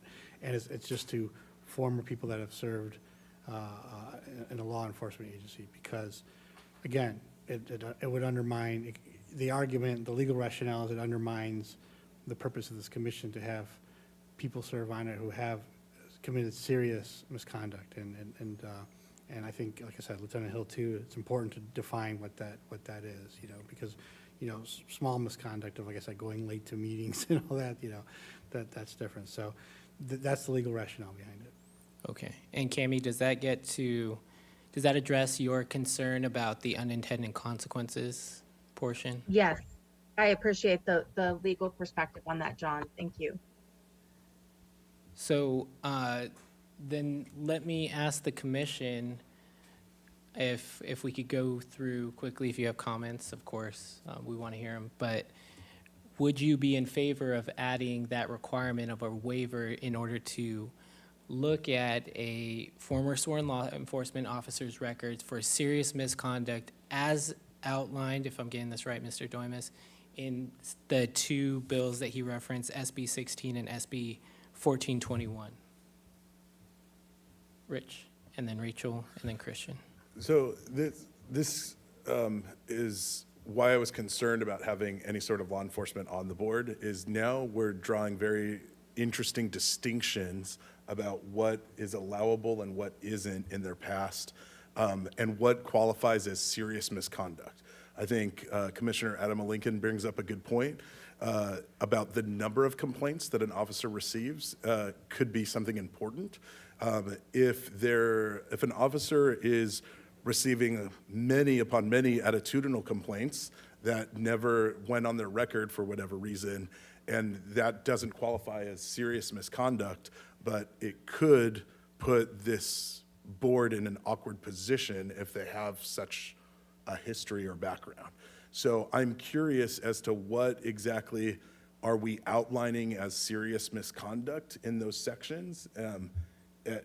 I mean, is it, I mean, we're splitting hairs here, but I think it's important that we're splitting hairs here. If I may, Mr. Doimus pointed out two state bills that clearly outline what is considered serious misconduct, and it would be any information that's available through a Freedom of Information Act request. So it's basically whatever we can get access through state law is what we would include in this particular clause. And please correct me if I'm wrong, Mr. Doimus. You're not wrong. I want to get the, at least for the commission and for the record, the category. So Okay. if you give me 1 minute, I'll chime in when I'm ready. I believe we had a couple of commissioners in line, Rachel and Christian, and then Rachel, and then Lizzie. I would support the language. Rachel? Yeah, I really appreciate this conversation. I think Cammie's been really good at guiding us this whole way of finding a balance between vague and overly specific that will kind of affect the way these recommendations could have sustainability or longevity themselves. So I definitely, I mean, I support any inclusion of the language that actually references, certainly state acts, some kind of legal parameters around it. My question is just, you know, if and when that is subject to change, you know, will our recommendation somehow then be too specific or reference something that is now outdated? And, right, because I'm thinking about any kind of restrictions we would put in. We also go back to the thing we've talked about a number of times, which is that ultimately city council and the city administrator are always going to have some levels of purview over this whole process, right, of selecting and interviewing and making sure due diligence is done. That's part of the whole process we went through to be here. So if the recommendation of Mr. Doimus and the commission is to include, you know, very specific language about state law, that seems appropriate, but I just want to make sure that we're still thinking about understanding that once we pass this on, that there's always going to be changes that are going to happen, right, with the way council chooses to make decisions. So I just want to make sure that there's still room for that, and that we understand that, you know, we need to leave room for that. Sure. Chair Escobar, if you don't mind, I can read what both bills cover. So Go ahead. I'll be just reading verbatim, so I think it's best for the commission. So this is what SB 16, the newer of the two bill, covers, the new categories of disclosure. A sustained finding involving a complaint that alleges unreasonable or excessive force. A sustained finding that an officer failed to intervene against another officer using force that is clearly unreasonable or excessive. A sustained finding made by a law enforcement agency or oversight agency that a peace officer or custodial officer engaged in conduct including but not limited to verbal statements, writings, online posts, recordings, and gestures involving prejudice or discriminations against a person on the basis of race, religious creed, color, national origin, ancestry, physical disability, mental disability, medical condition, genetic information, marital status, sex, gender identity, gender expression, age, sexual orientation, or military and veteran status. And finally, a sustained finding made by a law enforcement agency or oversight agency that a peace officer made an unlawful arrest or conducted an unlawful search. And then SB 1421 covers any incident involving an officer shooting, so that wouldn't be just because the record. So it would be an incident involving force by an officer resulting in great death or bodily injury. But on that, I should clarify, that's just disclosing the record. There may be no finding of perpetuity, so I wouldn't necessarily make that just because an incident may have occurred. It may be, for example, a justified shooting, right? So what would be better would be records relating to an incident involving a finding of sexual assault by an officer involving a member of the public, records relating to an incident involving sustained findings of dishonesty by an officer related to the reporting, investigation, or prosecution of a crime or an investigation of misconduct by an officer. So I think those latter two are better. And in regards to the first one, it's covered by SB 16 because SB 16 deals with, you know, excessive force or death and stuff like that. So those are what's covered under these records disclosure. And at least what the legislature has defined for the purposes of transparency, what the public should have right to access to know despite the privilege that personnel records contain. And to Rachel's point, I don't think it needs to be so specific in our, or rather, we don't need to address it in our recommendation, but in the ordinance that's eventually written, is there gonna be a way that this model and this particular section adapts to new state law as it evolves? Or is it every time that new state law comes out, because we're gonna reference some specific Sure. law, that we would have to update this ordinance in order to?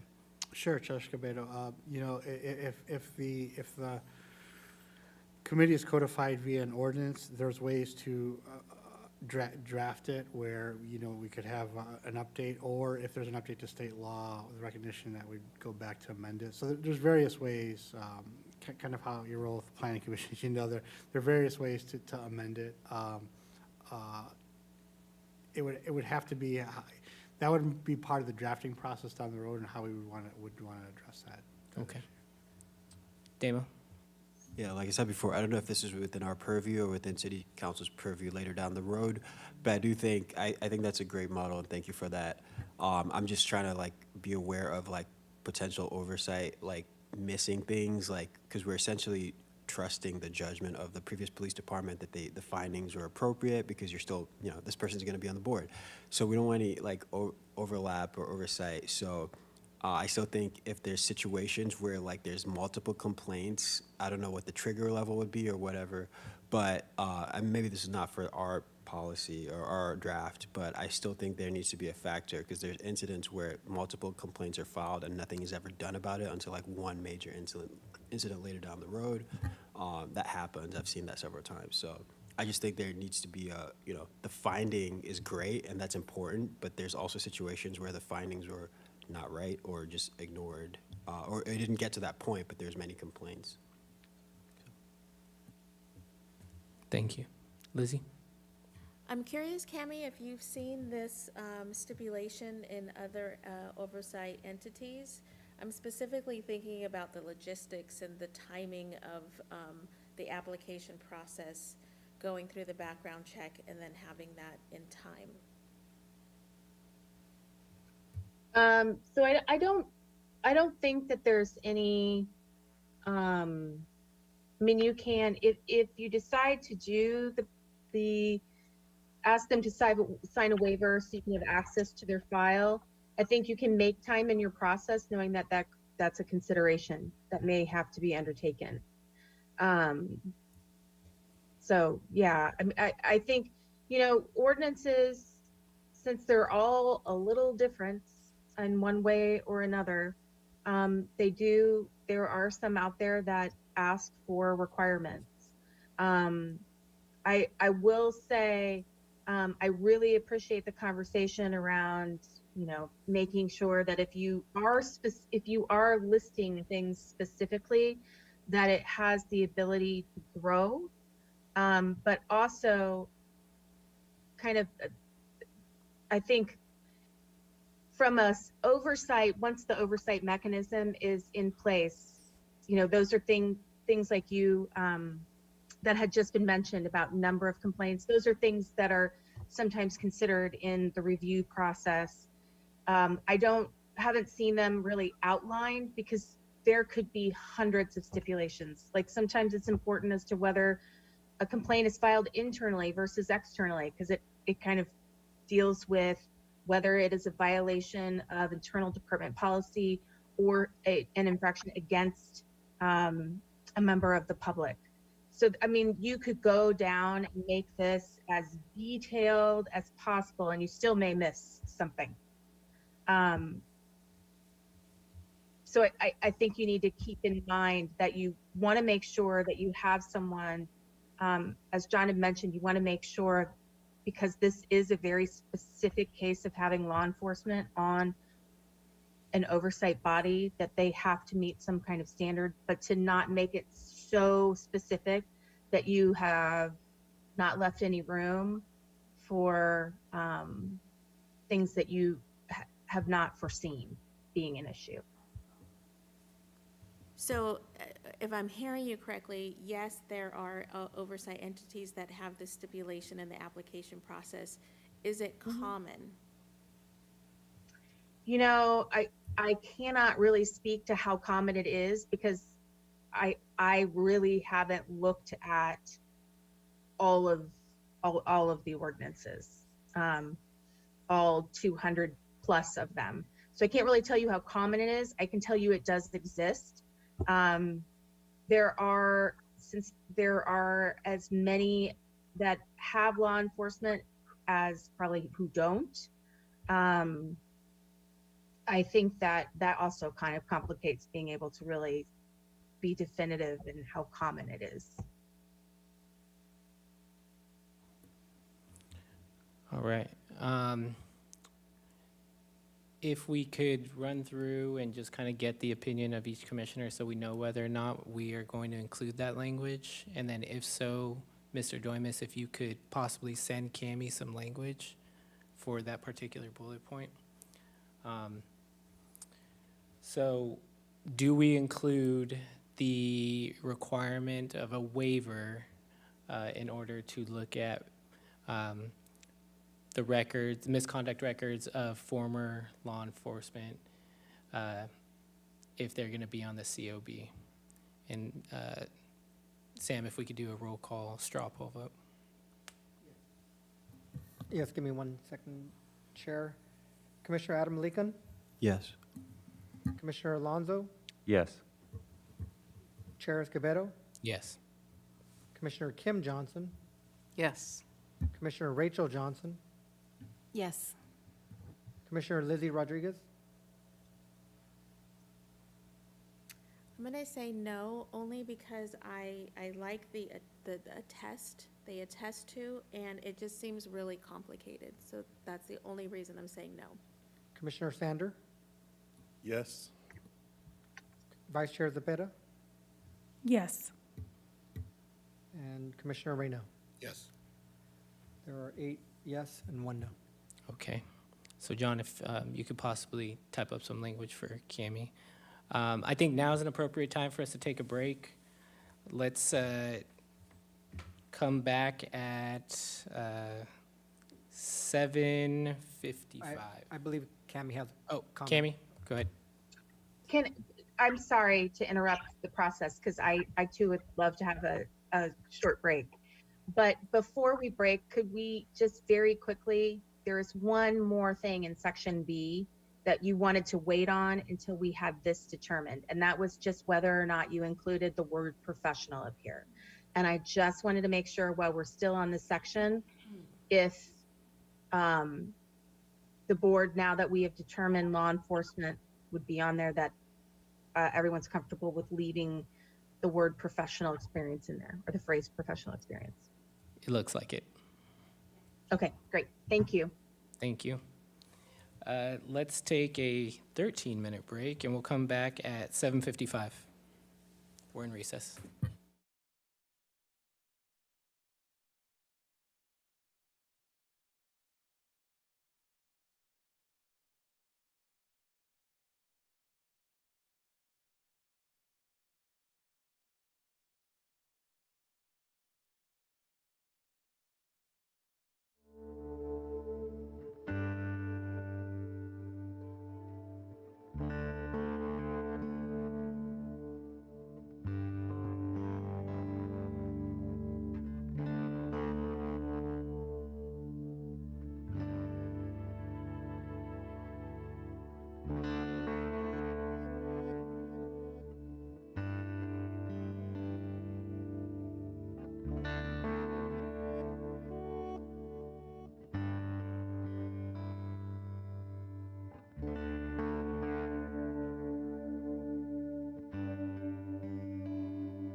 Meeting back to order at 7:57, and we will continue reviewing the draft language to finalize it tonight for a recommendation to City Council. And we'll turn it back to Cammie. Thank you. So we are now moving on to section C, appointment of terms and terms of members. So most of what has happened here are just recommended changes to make this part of the document sync up with the changes that were made earlier regarding the number of members and alternates. So we have changed City Council shall select 7 members for 3-year terms and a first and second alternate for 2-year terms. Further down in the next section, we have also, there were recommendations to change the language as to the number of people. This has to do with the very first iteration of the board and the staggered terms so that you can create the staggered terms. Change this to 3 members being appointed for 3-year terms, 2 for 2-year terms, and 2 for 1-year terms. Any issues with those language changes? I'm not seeing any. Great, thank you. Next, we move on to the training section. And I will say that this is all what you have already, mostly all what you approved earlier to change the language to independent police monitor. The one additional change is that in some places, independent police monitor wasn't appropriate for the language, and instead what was inserted was oversight mechanism. So in this case, in that section 1 of training, it reads, in collaboration with the independent police monitor, a position created to ensure that the duties of the oversight mechanism are fulfilled. So I just wanted to change that because that is slightly different than what you had approved before, but I think linguistically is necessary for the recommendations. Any issues with using oversight mechanism as well? It doesn't look like it. Great, thank you. Again, in duties and authorities, a lot of changes to independent police monitor and IPM. And there was a recommendation to change the language in under policy recommendations, section 2, that the word be added to the chief of more be added so that it now reads, the chief of Santa Barbara Police Department shall be required to respond to the recommendations in writing no more than 45 days, business days from the delivery of recommendations.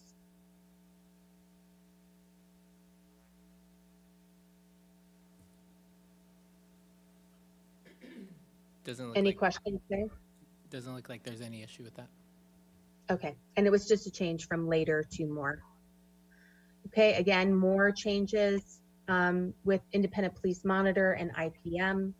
And then we move down to the 3rd bullet point here.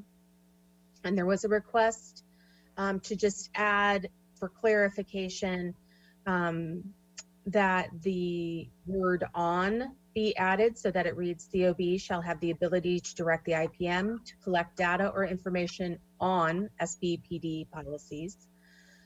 And then the second part was to change this so that the original sentence read, the data shall be presented and accessible during public meetings of the COB to the extent allowed by law. And it was requested that a change just be made to permitted by the law to be consistent with other language in the document. Thank you. And it looks like Rich may have a question or a comment. Yeah, I have a comment about point number 2. I imagine that this is, it makes sense, but I don't know if we need to include language here. It says the COB shall be involved in the hiring process of the independent police monitor. And maybe this is a question for Mr. Doimus. Do we need to specifically state that the police department should not be involved in the hiring of the independent police monitor? Chair Escobedo, Commissioner Saunders, you can choose whatever, if that's the desire of the commission, and in terms of the recommendation, then my advice is to be as clear as possible. So, at this point, I want to give the commission the ability, the freedom to at least do what the recommendation is and what the majority's desire is. As I mentioned earlier, we addressed a couple meetings back where the conflicts lie. And outside of those conflicts, whatever recommendations and input you feel are prudent for what you're trying to achieve is what the commission should have. So, yeah, so commissioners, I do think that that's something that we may want to consider here in terms of if this is to be independent, similarly that the COB is, if they're involved in the hiring process, the IPM, and I think at one point we asked for the independent police monitor and/or the COB to be involved in the hiring of the police chief. Like, is that a mutual thing, or do we exclude them from the independent police monitor? Rachel? This is a follow-up question maybe for John. I mean, I guess on some level, I feel like in what kind of hiring process would the chief of police be involved for any other commission or staff position, right? Like, I mean, is the chief of police normally involved in other staff positions? So, there can be an argument made. This is just, I don't want to delve into policy, but I'll play devil's advocate. A chief could be useful on that board to see qualifications, to see understanding of police practices and their knowledge on those sorts of issues too. So that could be valuable, at least getting the input. For example, if the city administrator is in charge of making the ultimate decision and he or she elicits a interview panel, I could see a role for that in terms of someone testing the knowledge of that. I think good. So again, it's up to the commission how they want to recommend and inform this and what they want to decide. It's strictly policy, so there's no inherent legal conflict. It's what you want to decide on. Okay, just a quick follow-up. Sorry, I mean, I appreciate that. I understand why they meant. My question was, is the chief currently in Santa Barbara normally involved in hiring practices other than those who are employed by SBPD? I don't know the answer to that question. And I mean, Does anyone know the answer to that question? The chief could be invited on certain positions. For example, I've been asked to be involved in interview panels for certain positions in the city and to give input, especially in departments that I advise on, just for input from the person hiring. So, there's no preclusion. So, but I don't know exactly what this chief or previous chiefs have been invited to. I don't want to speculate. Lieutenant Hill? I believe it's true that the chief of police is a department head, just like there are many other department heads. And it is true, I believe, that department heads often or sometimes sit on panels when the city is hiring other high-level managers. So in the sense that he is just a department head like many others, I believe that to be true.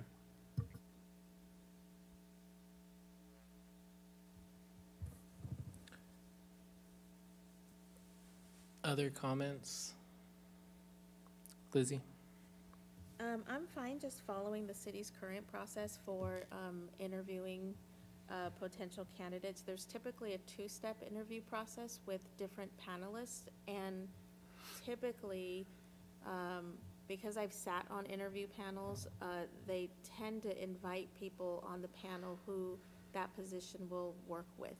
So if the IPM is going to work closely with the SBPD, it seems like it would be appropriate to have the chief or someone else be in that interview panel. Rich? So I think that's just it. If this is an independent police monitor whose job is to evaluate and hold the police department accountable, it seems that it would go against the independence to have the chief of police or other members of SBPD involved in the hiring process of said IPM. So I think that we may want to make that statement somewhere in point 2. Rachel? Yeah, and maybe this is actually just another question of, I don't know if John or anyone else can provide this information, but I guess maybe that's the better question, not has the chief of police been involved in hiring, but has there ever been precedent where there is a hire that potentially creates that perceived conflict of interest, where the person being, I would imagine, if there is a conflict of interest, the city wouldn't invite someone whose, right, direct conflict of interest would bias their decision on that hire. So, I mean, I think it's a really important point to bring up, to like add some sort of language, not just who should be involved, but if the commission agrees that that is a potential conflict of interest, that we do think about adding some language there to clarify that a bit more. And if I may, I'd add the point that it is something for us to consider, especially if you have a city administrator that's very deferential to the police chief and they're involved in the process. Having a great deal of influence does impede on the perceived independence and the perceived legitimacy. It's something that I worry about. And so I wonder if it would be even possible for us to recommend that anytime that SBPD, whether it's the police chief or otherwise, is involved in the hiring process, that someone from the COB or the initial hiring of this position is going to be tough, and I haven't worked out what that language would look like. But after that point, that a member of the COB is also involved on the same panels as the Santa Barbara Police Department, I think that seems reasonable. But it is something that I'm worried about as well. Other comments from the commission? Rachel? I just want to put it to Cammie to see, I mean, are there, in your work, have you seen precedent of this where, this kind of perceived conflict of interest or potential in the hiring process has come up, or how others have dealt with that? Yeah, and there are some cities where they very specifically outline who is involved or who is allowed to give input into the process. One that comes to mind, and I will say this was their previous process, and that was Denver. I believe the director of public safety, the mayor, I mean, it was everybody had input with the hire ultimately, and the COB also had input in the process. And then all of that input then went into the ultimate hiring decision. They've since moved to where it is, there is some input, but the hiring decision is now made by the COB, which is not a really something that many cities can do because of the way that their city charters are laid out. So there is precedence for having others involved. From those who I've worked with on implementing or enhancing oversight mechanisms, there has been lots of discussion around the perceived influence does create a problem with independence and sometimes ultimately legitimacy. Even, and it's not just with the police chief, it can be other, like the director of public safety or anyone who has been very publicly either pro or anti oversight. So it can go beyond the issue with perception of not being independent, just with the SBPD's involvement or any law enforcement's office involvement. Does that answer your question? Yes. Christian? Yeah, I guess my only hesitation with adding this language is that it would put us in conflict with the charter, because the charter does have very specific stipulations about the roles, responsibilities, authorities of the city administrator, who they can and can't delegate. I don't think would be something that we would be able to stipulate in in the recommendations, but Mr. Doimus? Sure. Chair Escobedo, Commissioner Alonso, you raise a very good point in kind of where I was going to go with this. So since it's our last meeting before the joint meeting that we're going to have with City Council, I think it's good at least to explain, this document that you've been working on.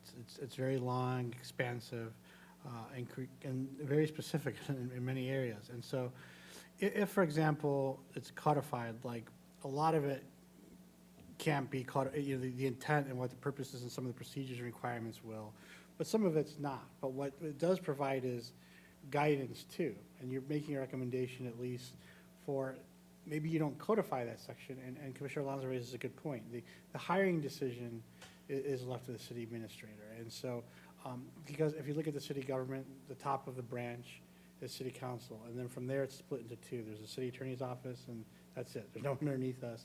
The city administrator and every single department. And because of the charter language, city administrator is tasked with overseeing technically all his employees, et cetera, and being in charge of that.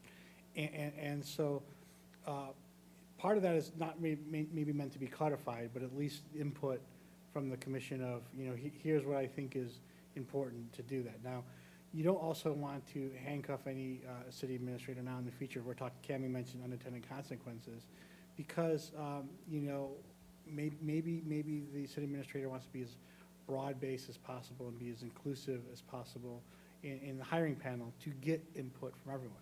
Remember, the ultimate decisions, the conflict would lie if the ultimate decision was the hiring decision of the police chief.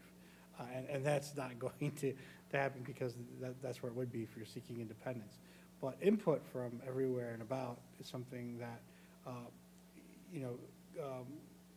could be encouraged. But again, this is something you wouldn't codify, as Commissioner Alonso said. This is something at least, these part of portions, at least the recommendations, are guiding guidance, right? Or where the intent or ideology of this commission is in terms of what overall oversight, civilian oversight should look for the community.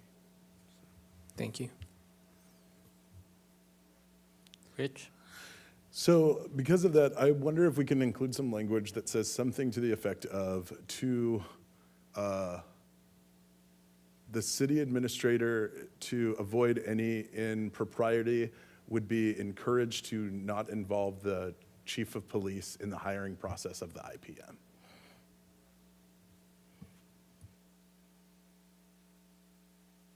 Rachel?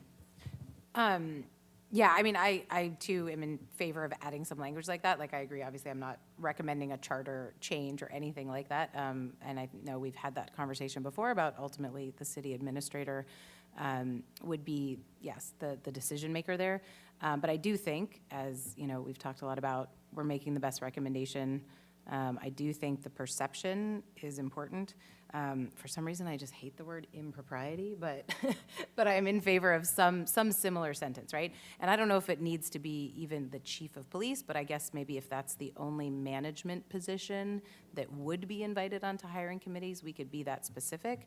But I kind of feel like it also could be something like any member of SB, right? Like any, currently serving, staff member in the SBPT, but I know that's also could be really broad, and I don't know enough about the hiring practices of the city to know how to best word that, but again, just trying to make it specific but not overly specific, because if the chief could also just sort of send another representative, maybe that also still has that same perception or potential perception of conflict of interest.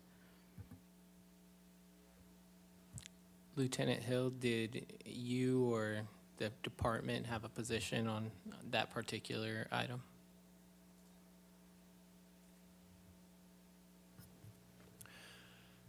Chair Escobedo, I don't think that we'll take an official position on that. I would just suggest that that procedural justice and collaboration be considered when you're having the discussion.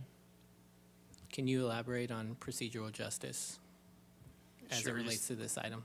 the idea that all stakeholders involved believe that there's a fair process. And do you think that if we precluded Santa Barbara Police Department from being involved in the process, that would infringe on procedural justice? I think that there is value in having the perspective and potentially support of the police department if we're talking about a collaborative process. Thank you. Other comments from commissioners?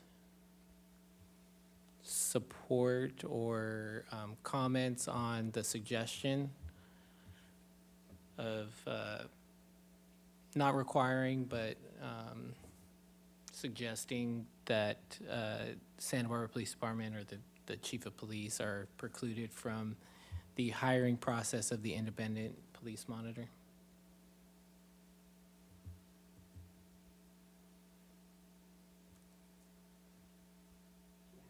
I'm asking if there's support or comments, or if you disagree, voicing it would be helpful so that we can figure out if we're going to add to this section. Because right now I've only heard from 2 people. Rich? And then- Yeah, I agree with collaboration, but I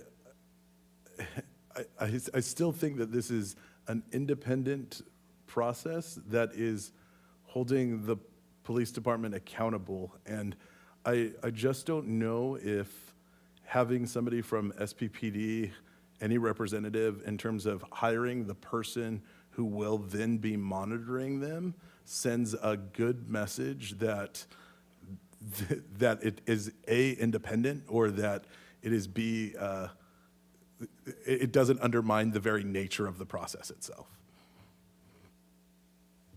Kim? Oh, I thought you wanted. I was just going to voice support for adding language. Lizzie? I think that it is possible to be independent while also not being exclusive. And for the purpose of collaboration and good working relationships, I don't think it's necessary to add that additional stipulation prohibiting a key stakeholder from participating in the hiring. It's not like this person would have ultimate decision, but they would be part of an interview panel. And it's just a standard practice of our current city, so I don't think that it's necessary to exclude.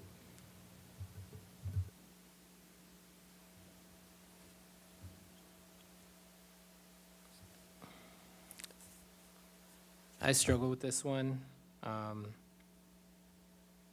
especially if you do have a city administrator that's very deferential to the police chief. It does have sway on the ultimate decision. And I have some very grave concerns about that.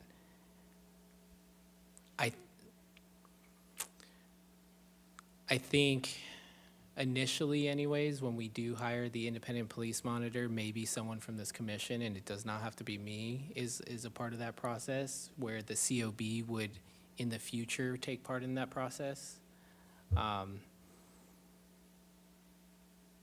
I lean towards wherever SBPD is involved in the process, that that person, whether it's the first iteration and it's someone from this commission, must be involved or should be involved. And then in future iterations, it's the COB, a member from the COB must be involved. It still doesn't address the ultimate concern of the city administrator having other conversations with the police chief or someone from the Santa Barbara Police Department, which again, I have some really grave concerns about. But it's something. Damo? Yeah, I was just gonna say, well, the way the charter is set up, like, they are the key decision makers, so, it like kind of is what it is. Like, I still have, some questions that I'm gonna talk to that's not related to it, but just as far as like stuff I'm learning about the municipal code and conflicts between, you know, the California doctrine of charters and how there are some exceptions, but these are the questions I wanna talk to, Mr. Dormer separately just before, and this is just for me, because I've learned a lot about this process, but I think it's a little more complicated. But I think the best situation is just to currently operate within, like we said, the charter, but make our points as to like our concerns, but make the recommendation we think is the best, even if we highlight like certain concerns we have and staying within the boundaries of the charter. Thank you. Rachel? Yeah, I just want to add quickly, I want to both and that. I like the idea of adding potentially to that first point under there that the COB should be involved in the hiring process of the IPM for the initial hiring of the IPM when there may not be a COB in place already, because I know we didn't really figure out that order. That's probably for the council to figure out, that someone from the CFC actually be named. Not named individually, but to have that language in there, that, you know, someone from this commission could fill that bullet point for at least the initial hiring process. I really like that idea. And to Damo's point, I mean, yes, still completely agree, like, we are not advocating for a charter amendment. This isn't going to be codified. This is just another line of us recommending something. And so I still think, I'd encourage some language of encouragement, even if it's just encouragement for the city council to think about that when they decide which of these pieces to move forward with in the first place. Thank you. So, Cammie, how do you want to move forward with this section based on the comments that have been made? So I've been kind of trying to put together some language as you've been talking. And what I've come up with is rather than adding to the first point, which was the COB shall be involved in the hiring process of the IPM, that instead you add some additional subsections. And one, based on some of the conversation that I heard, could say something to the effect of, to eliminate the perception of conflict, it is recommended that a member of the COB serve on hiring panels anytime SBPD participates on those same panels. Or, which is one suggestion that was made, you could also change that language to be very specific about SBPD not serving on those panels. And then also an additional subsection that discusses, for the initial hiring of the IPM, a member of the Community Formation Commission shall be involved in the hiring process. If I may, Chair Escobedo, just 2 points in that. First, as Commissioner Alonso mentioned too, and as other commissioners have mentioned too tonight, these are just recommendations, because where the conflict would lie is imposing such requirements, because the ultimate hiring decision goes to the city administrator. So I appreciate that recognition. The second point, instead of conflict, because it's not, so I want to be accurate for the commission, instead of to preserve the appearance of conflict, it's to preserve independence, the appearance or maintain the appearance of independence. That's an appropriate term, because I think that's the intent and the gist of what the commission is doing. They're trying to maintain an appearance of independence, because there really is no inherent conflict. It's more of, we want to be independent and distinct from the police department on that process, if I understand. Yeah. Agreed. So. Thank you for that. And I want to acknowledge that Commissioner Jordan Killebrew is here. Hi.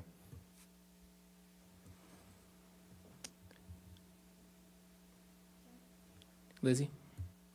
So after hearing more about it, I'm thinking that perhaps if it would create more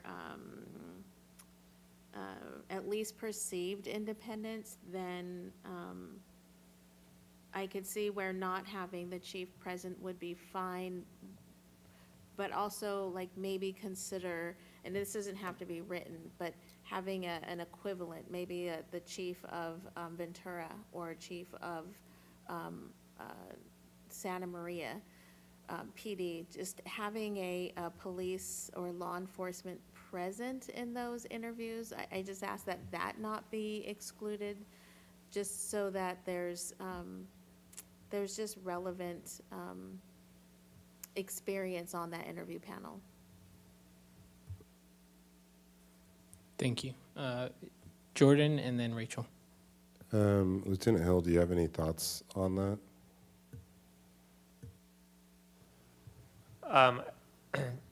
Commissioner Kilabrew, I would just respond that it's not uncommon for supervisors and managers from one department to travel to other departments to sit on hiring processes and promotional processes. In fact, it's a common practice. It's not unusual for several of our employees to be doing that on a monthly basis. So it is common to go to an outside agency to sit on promotional and hiring panels. Thank you. Great. Oh.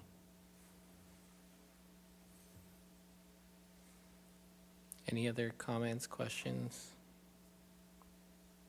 Rich, since you proposed precluding Santa Barbara Police Department from the hiring process or the encouragement of that, how do you feel about that proposed idea? That no one from, if we encouraged in our recommendations, the city administrator to preclude Santa Barbara Police Department, but maybe include a police chief or some sort of law enforcement personnel from another jurisdiction? Yeah, I just don't know how I feel about that recommendation. I think it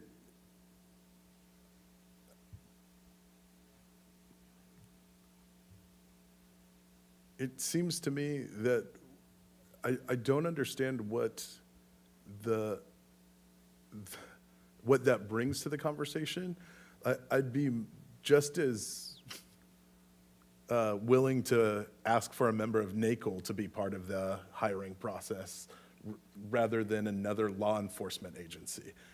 Again, and I want to be very clear, it's not that there's anything against or wrong with law enforcement, but if we're trying to have an independent audit and accountability of law enforcement, I don't know why we're continuing to try to put law enforcement in other places of either the review or the hiring process or any other part of it. Again, we don't get to audit ourselves, and I don't know why this continues to be a point of discussion. Thank you. Rachel?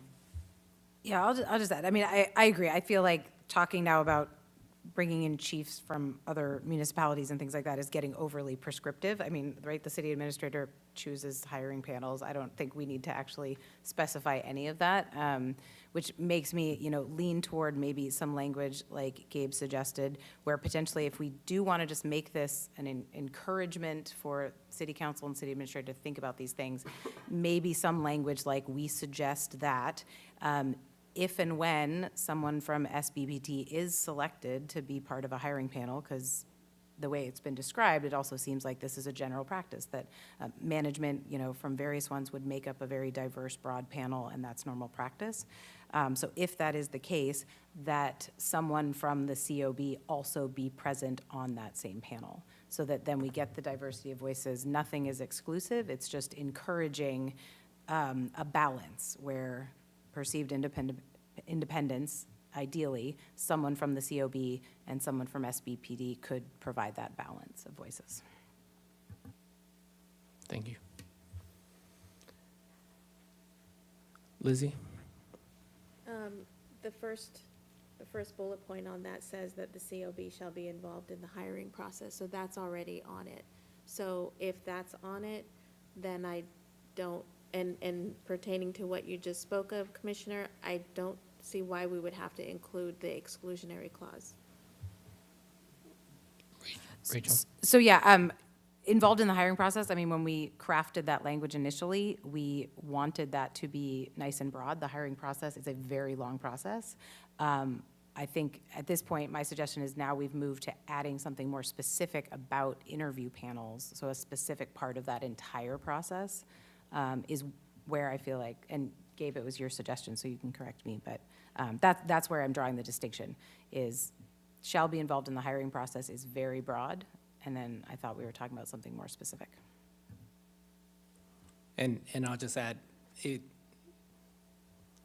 my thought was wherever SBPD is involved in the hiring process, a member of the COB should be involved. So that includes if the city administrator wants to have a conversation with the chief of police about this particular hire, we encourage that they also include in that conversation a member of the COB. And I think that could be a simple bullet point that we encourage that the city administrator include a member of the COB in all points of the hiring process that involve SBPD, something to that effect. May I add, Yeah. Chair Escobedo, that, and for the first hiring process, that we also add a member of the Community Formation Commission. Yes, I'd be supportive of that. Is there anyone that is against that sentiment? And Cammie, we can turn it back to you if you want to. No, I just going to need to repeat that language again for me when we get to the point of, Okay. of final. Is there anyone against that?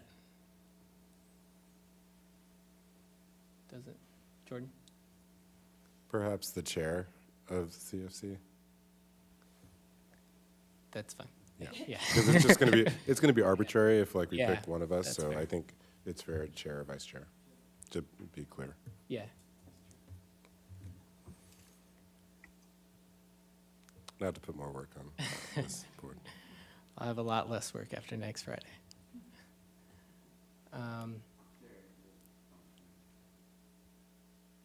Lieutenant Hill? Thank you, Commissioner Nalja. I just wanted to, just for context for city practices, just to make sure the commission understands that all hiring and promotional processes fall under the purview of human resources.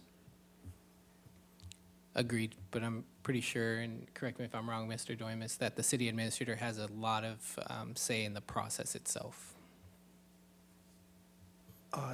You're both correct, Lieutenant Hill, in terms of the purview of hiring and then the authority and the charter and all that. And the main part of the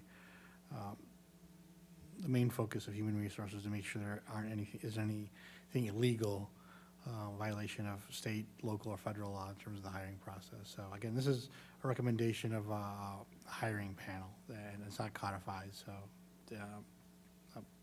proceed as you desire. But Lieutenant Hill's correct in terms of the overall hiring process in terms of the recruitment, everything else usually falls under the Human Resources Department to do and start with. Thank you.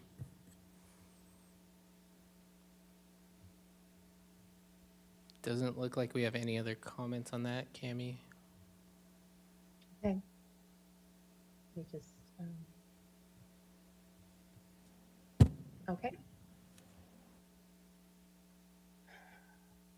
Okay. So going down, most of the changes here are all changing OPO to IPM.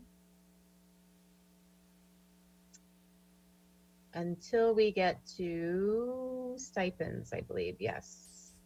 So this was changed based on the conversation from last week to read that each board member is entitled to receive a stipend of $50 for each regular or special board meeting and each mandated training session that occurs outside of these meetings. The total stipend paid may not exceed $400 per month per COB member. And then the secondary part of that was changed was also COB member stipends, and the total monthly stipend paid may be periodically adjusted at the discretion of the city council. That wasn't, there was a concern about that language and whether or not it should be included.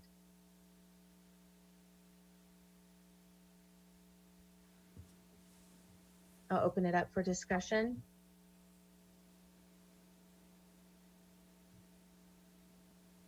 Kim?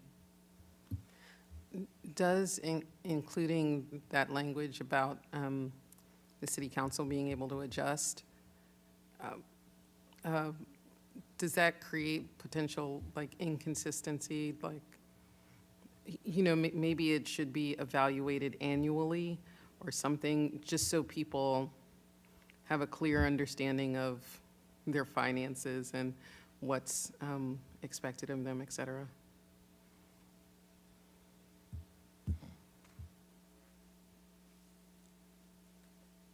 Anna?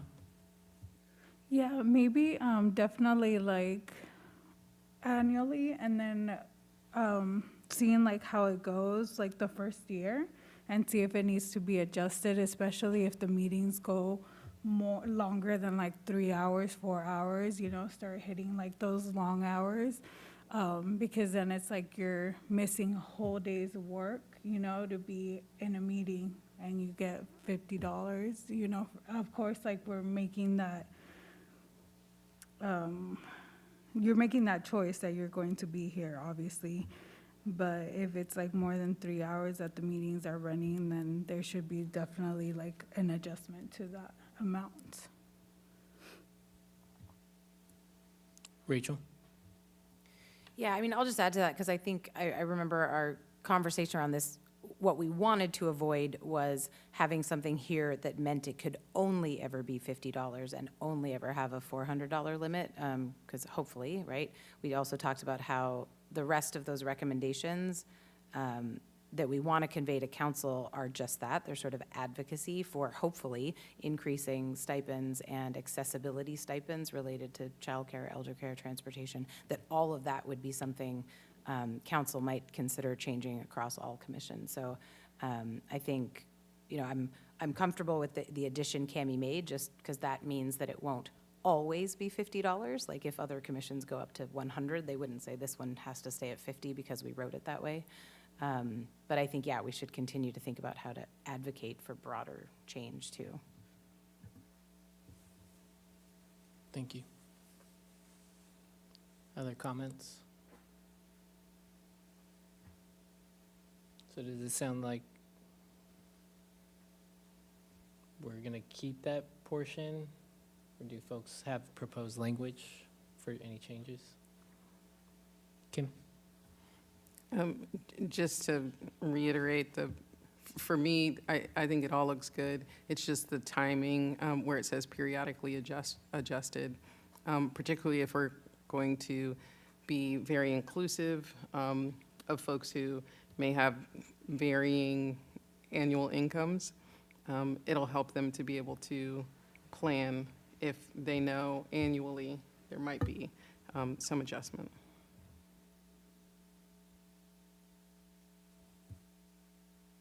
Rachel?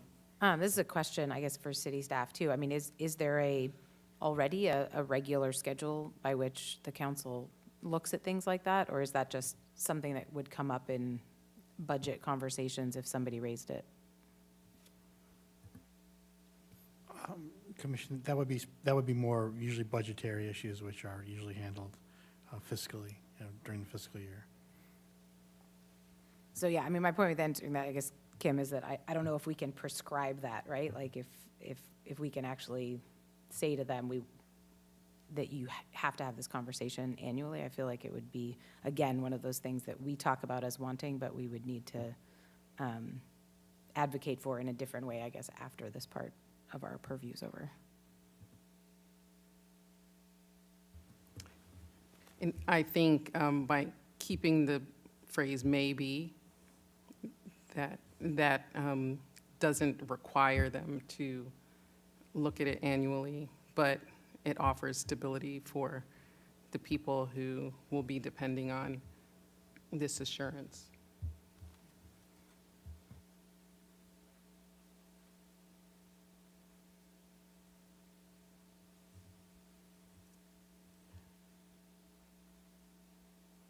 So is the suggestion to change periodically to annually?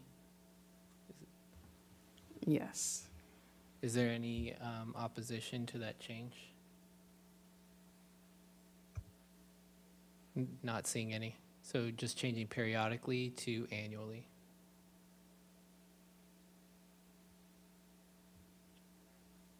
Thank you for that. So moving on, a lot of changes, just what you see in gray here until we get to the auditor monitor piece or the IPM changes. And then this big change here for the auditor monitor elements and the introductory paragraphs for this section. And particularly in this first paragraph, it has been changed to reflect the additional outlining of duties up front. So I apologize. I've got multiple documents going here so I can have all of the notes. So this allows for to make it clear that this is a position rather than a whole, first of all, the name, and then add essential duties to have them early on in the document. And that was, this paragraph change was approved by the group as a whole. This is just what it looks like when it is in the document.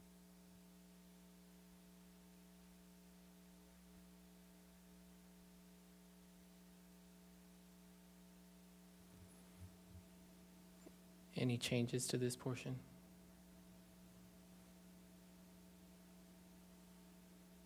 I'm not seeing any, Cami. Great, thank you. That looks great, Cami, thank you. Thanks. The next section, next paragraph, we also have the addition of the IPM will analyze patterns and trends, recommended changes in policies and procedures, promote a positive community-centered culture within the department, and address systemic issues.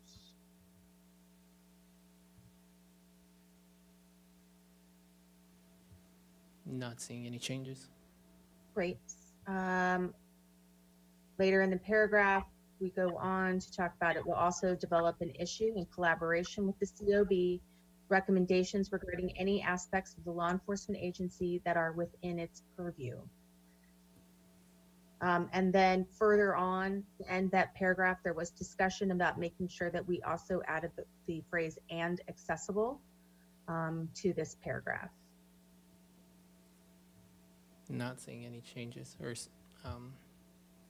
hands. Okay, thank you. Okay, this next change.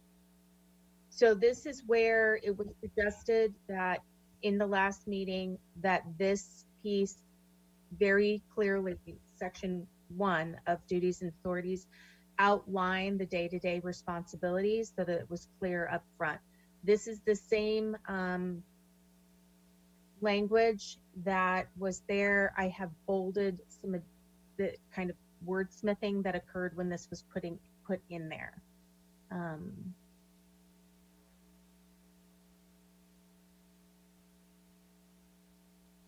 So I will slowly scroll through this.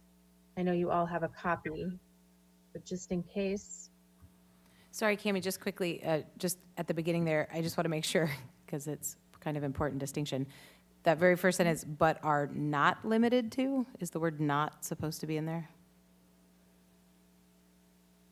Day-to-day responsibilities shall include but are limited to is what it now states.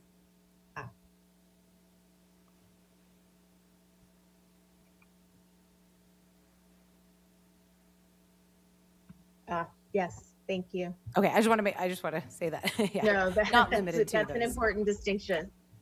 Thank you.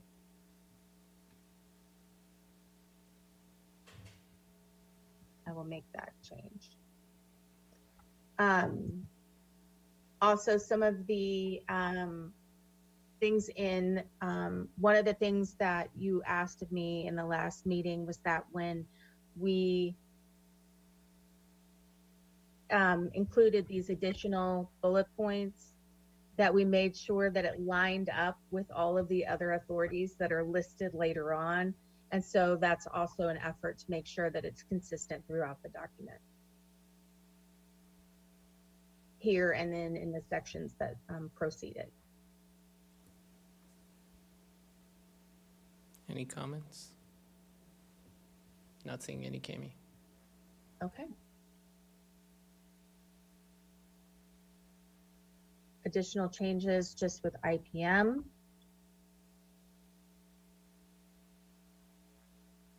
Okay, changes to staffing section.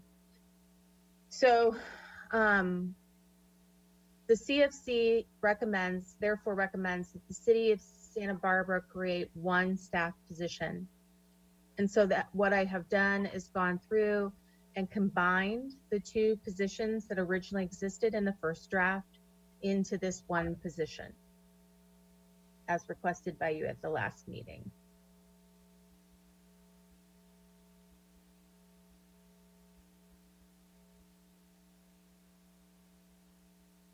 Kemi, a point of clarification. What is different between this and what was just bulleted? Is it not the same responsibilities of the independent police monitor? So these, they're very similar. There is a little,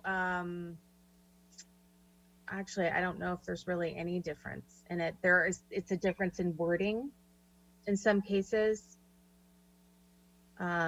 There are, like, for instance, I don't believe that, like, number 8, working with the city administrator's office to ensure that the Civilian Oversight Board has the resources necessary to carry out its duties, is listed above. But most of these are.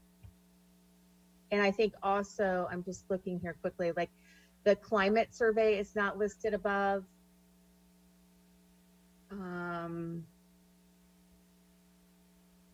And maintaining, it's like it takes the day-to-day operations and extends them into management of the mechanism itself.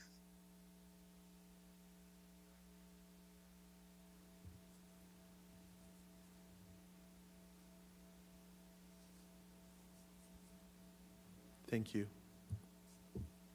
Any other questions, clarifications, or changes you want to suggest?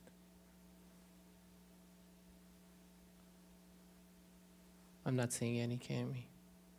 Okay.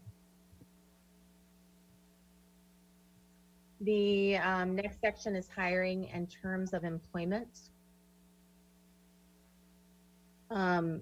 So the one major change here was that the independent police monitor be an employee or an independent contractor for a term of 4 years, because part of the conversation that you had last week had to do with, and some of the suggestions that I received after that conversation had to do with how you line up the term of the independent contractor with the amount of time needed for evaluation, because if the first evaluation is supposed to happen within 3 years, or at a 3-year mark, you want to have this person to have time to actually do it while they are still the independent police monitor.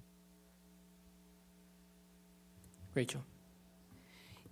Yeah, I just a couple small changes and see if this reflects what the rest of the commissioners remember of this conversation. But I'd want to recommend something like contractor for an initial term of at least 4 years, right? Because we're providing the option of employee or contractor.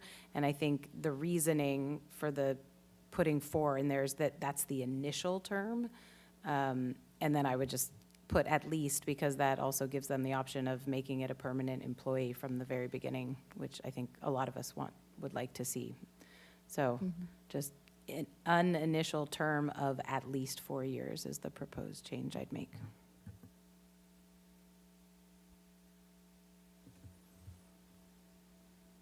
Any objections to that change? Not seeing any. Okay. The next change was the addition of language referring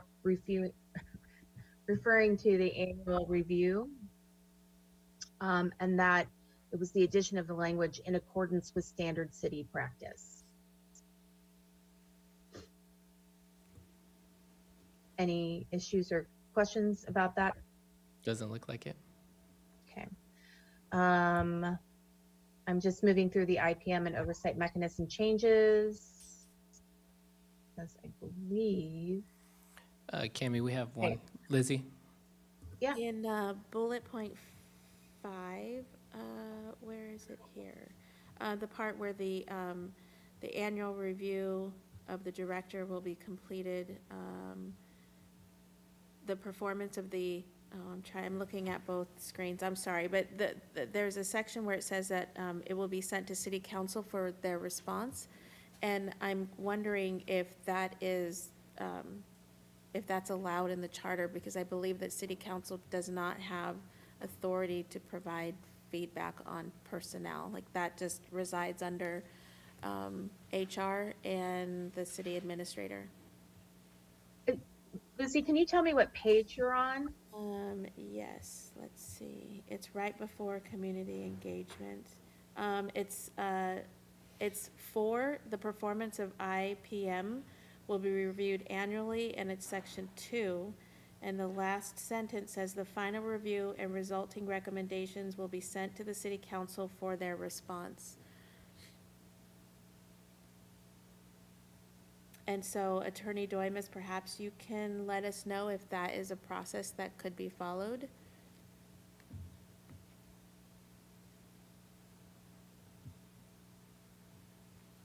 It's page 17. Yeah, the IPM. Mm-hmm, yeah.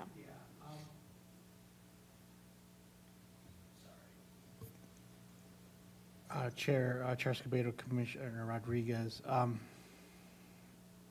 The process, in terms of logistically, I wouldn't know to see if the process, could logistically be done. I don't see why not, but again, I'm not the person tasked with ensuring the process, is completed in time. I don't really see an issue with it, but, Okay. Cammie, did you want to add anything?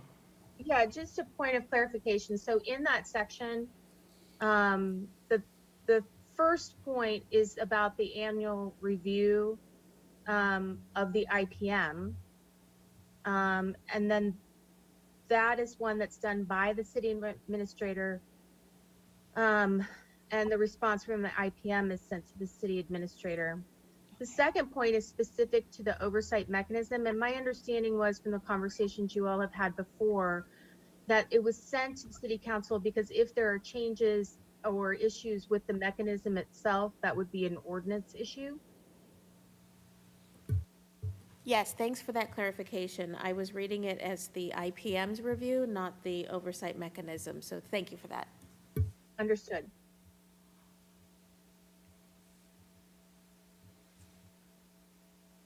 Okay, any other issues with this section? Doesn't look like it. Okay. Okay, so moving through, all of these changes are regarding the name, inserting IPM or independent police monitor or oversight mechanism. Until we get down to relationship between the Civilian Oversight Board and the independent police monitor.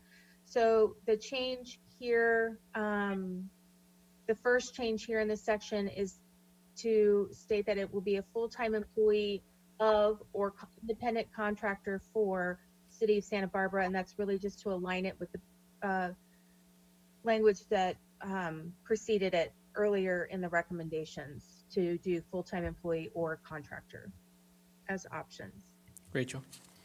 Yeah, Cammie, thank you. I agree with that consistency. Up above, though, I believe it just said an employee. It didn't include full-time in the section we just looked at above. So I mean, I'm fine with just adding full-time up above to keep it consistent. Okay. Just make a note. So I don't.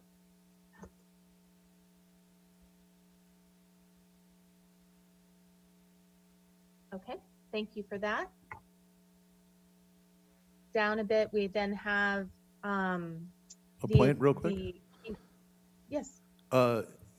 Regarding our conversation earlier, to section 1-2 there of the screening committee, could we add language that says for the first hiring of the IPM, because the COB is unavailable, that we should have the chair of the CFC involved in the hiring process?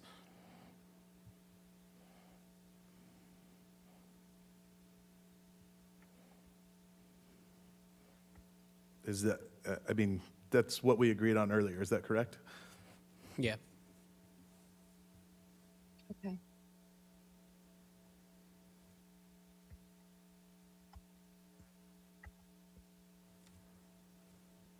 Jordan?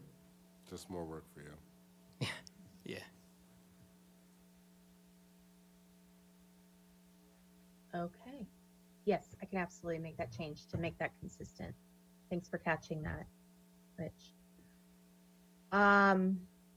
Okay. Next, going down Rachel? further, still. Sorry, Cammie, Rachel has something. Sorry, Kima, just one quick thing there Okay. on number 2, right where you're at. Oversight entity that's highlighted, should that be mechanism again? Yes, thank you. I just feel like I'm not always clear, but I think mechanism is the, That's and it's what we've also been in using. 3. Yeah.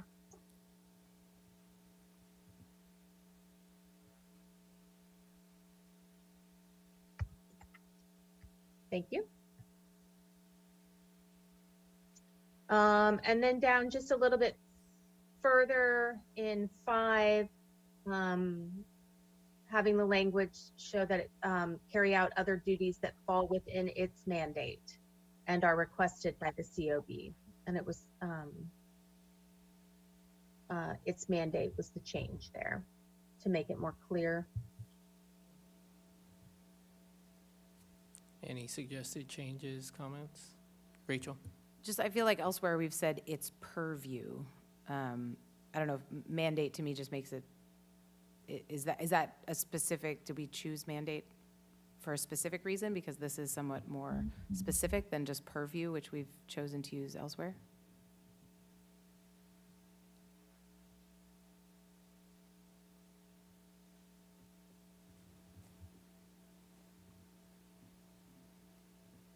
I'm okay with purview. I don't, Okay. Jordan? I would second that. It's a bit less, yeah, aggressive.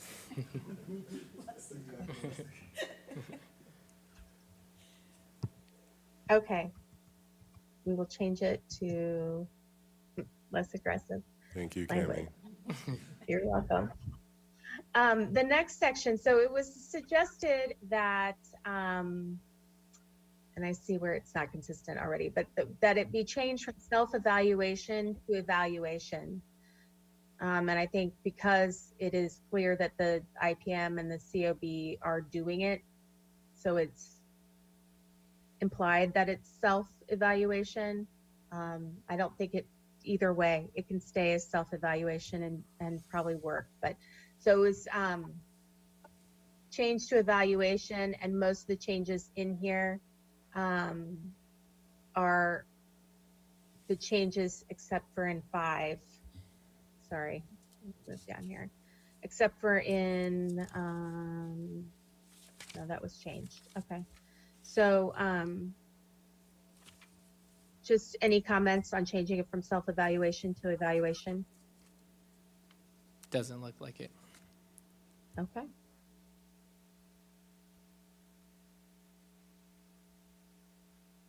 Okay, that is the end of the original documents. The additional piece here is the addendum. So I will not read all of it because you've all had it in hand, and I'm assuming that you have read it. So I will open up the floor. I think what would be helpful at this point is to start with the first paragraph and talk about kind of how people feel about the language that is in there. And then let's take each of the subsections separately so that we can try and focus the conversation. So any comments about the opening paragraph? Christian? I feel like this page is partly my fault, so I would say, for the intro,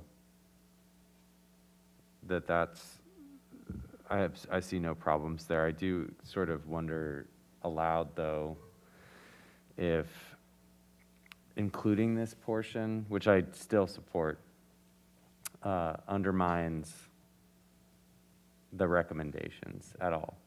To say that, like, why isn't this part of the recommendations or something like that? But if nobody else feels that way, and like I said, I still support. Because I think that it's an acknowledgement that there's more work to do, but not necessarily in the purview of the oversight model.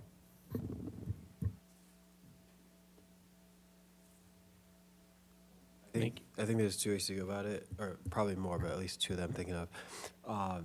Either just like recommend the actual like changes, or just frame it as like, we were thinking this, but we're limited by, you know, these like codes or whatever, and just kind of leave it at that? Or are we taking an active role in saying like, we would recommend? Because I think we'd have to see how that falls with like, with our broader message. And, you know, I think that was a good point to take into consideration as to how it just like, if it's cohesive or if it takes away from it. I don't know. I think it's very open to debate or interpretation, but I think it's worth considering. Thank you. Rachel? Yeah, I mean, I'm still very much in favor of including it. I think it is important. It shows that we thought through a lot of harder issues that we recognized maybe were not exactly under our purview. I mean, I really love the language that you've come up with, and I think it gets to exactly what Demo was saying. Is like, you know, we recognize there's all these other restraints, and that, you know, we've laid them out. I think things like the city charter, things like recommending, you know, different stipends, we know that that's not consistent with other commissions, and that, you know, it's really not our place to make those recommendations now. So I still think it's really important to include.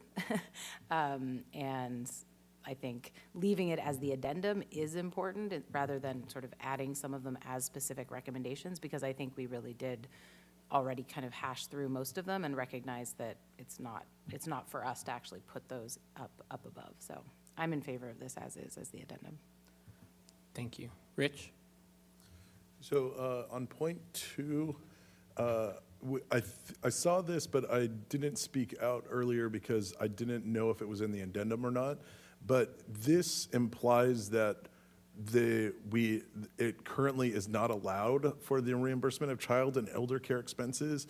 However, we did put that under the stipends that they shall be paid. So I think we should either take it out from one or the other.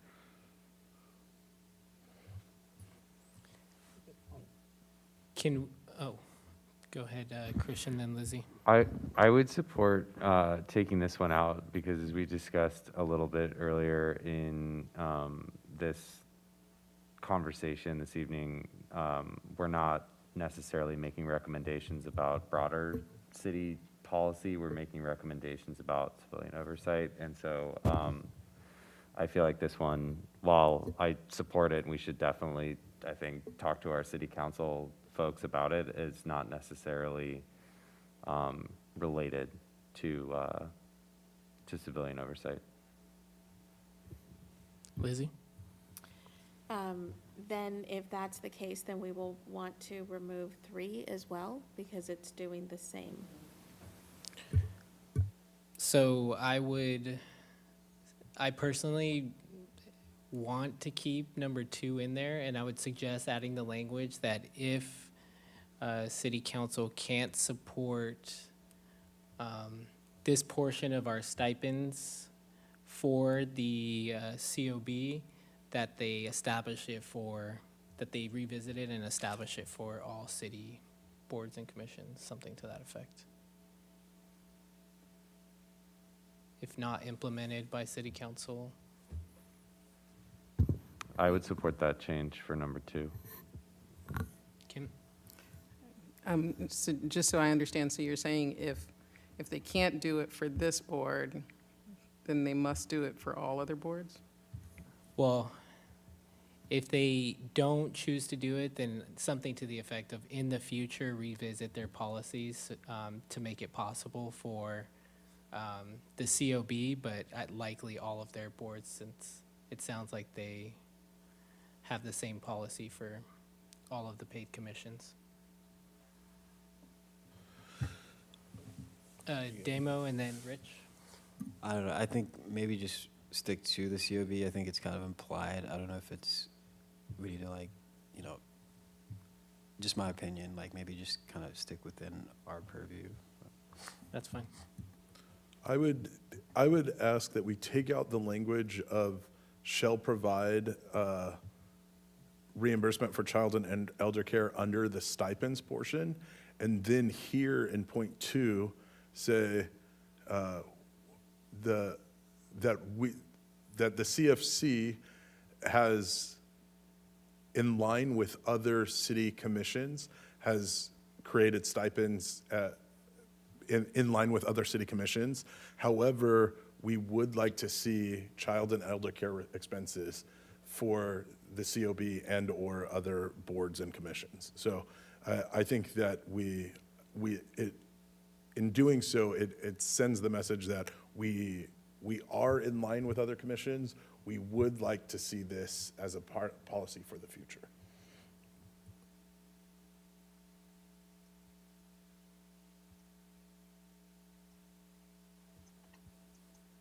Kim? Overall, I like the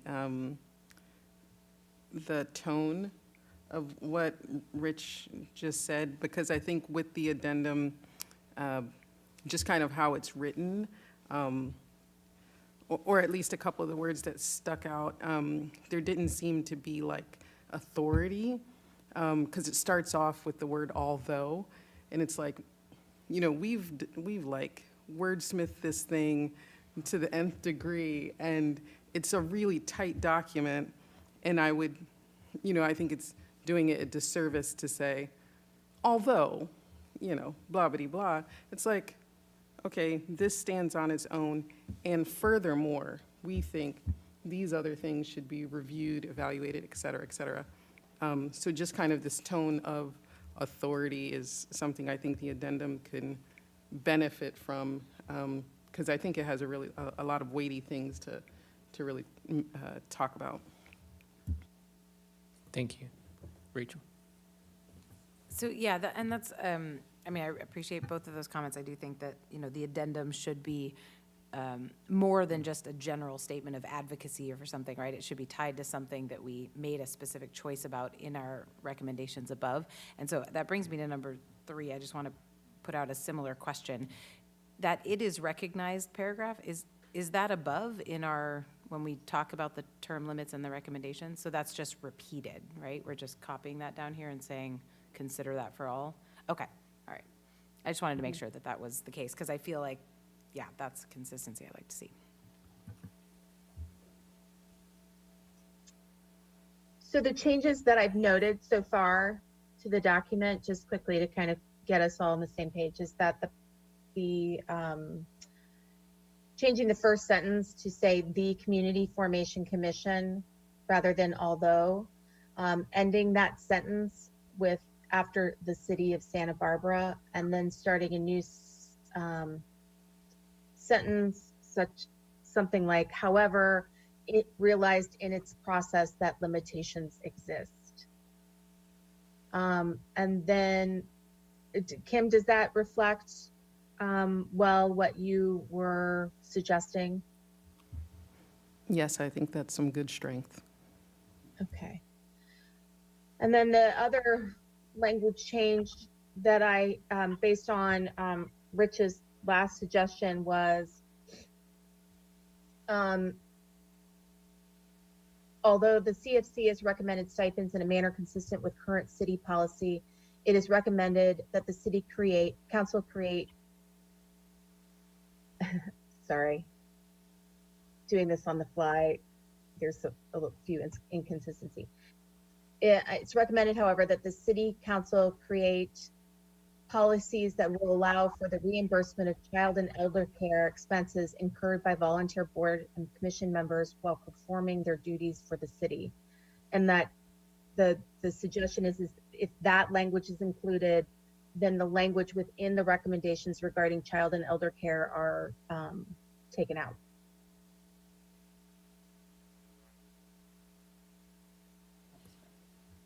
I'm not seeing any objections. Okay.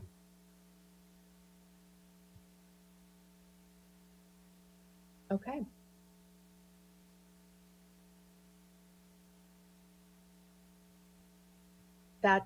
That's the end.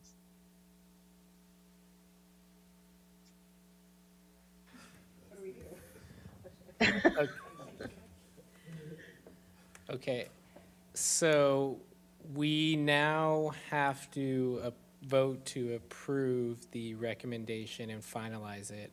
There are two sections that we need to take a look at the language. I believe the first is the language that John drafted up as it pertains to the waiver for those that were formerly sworn law enforcement. And then the second, Cammie, correct me if I'm wrong, is the clause about SBPD involved in the independent police monitor hiring process. Yeah. And so once, if they look good, then we can approve the whole thing. We can vote to approve. Cammie, did you get my language for the first part? Sorry, We can put it on the screen. Take the second email. I noticed a quick little typo on the first one I sent you, so I resent it. okay, let me look here. Maybe we take a quick 5-minute recess while we do this, Chair Escobedo? Sure, let's take a 5-minute recess. We'll come back at 9:20.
So the additional language that John sent me, I'm going to go ahead and put it up on the screen for you.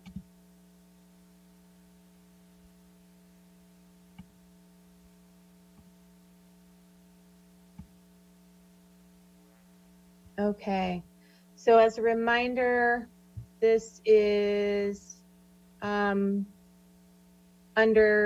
section B, the COB composition, qualifications, and disqualifications for membership. And it is the regarding Okay. specifically, Cami, if I may interrupt, can you make it a little bit bigger? absolutely. Thank you. There we go. So this is specific to the original subsection that read, that regarded attestation, and changing the language to state the following. So the first, actually, John, do you want to go through it? It's your language. Sure, and I'm using the word "they" because the previous subsections above it use "they," referring to former law enforcement officers. So in continuance of that, what I did was, that's why I use the word "they," do not have a history of misconduct while serving as a sworn law enforcement, I should put officer. I'll make that change. Misconduct is defined as the following. And instead of just citing to the bills, I actually took the language from the bills. And so it's what I read before, sustained finding, and you see there unreasonable excessive force or unjustified officer shooting, failing to intervene, as we talked about, posting evidences of bias, sustained finding that unlawful arrest involving a sexual assault. So instead of just, I think it was more powerful and important to just actually put the actual language, and then dishonesty. And so then the final one beneath that is "they" again, since we were using that in the draft recommendations. Agree to provide access to the personal records via waiver form created by the city for each, so if they were in multiple agencies, for each such agency they were employed as a peace officer, and that would be it. So we've defined what misconduct is. It would be a disqualifying factor, and the below point is regarding allowing us to have access to confirm there is no misconduct.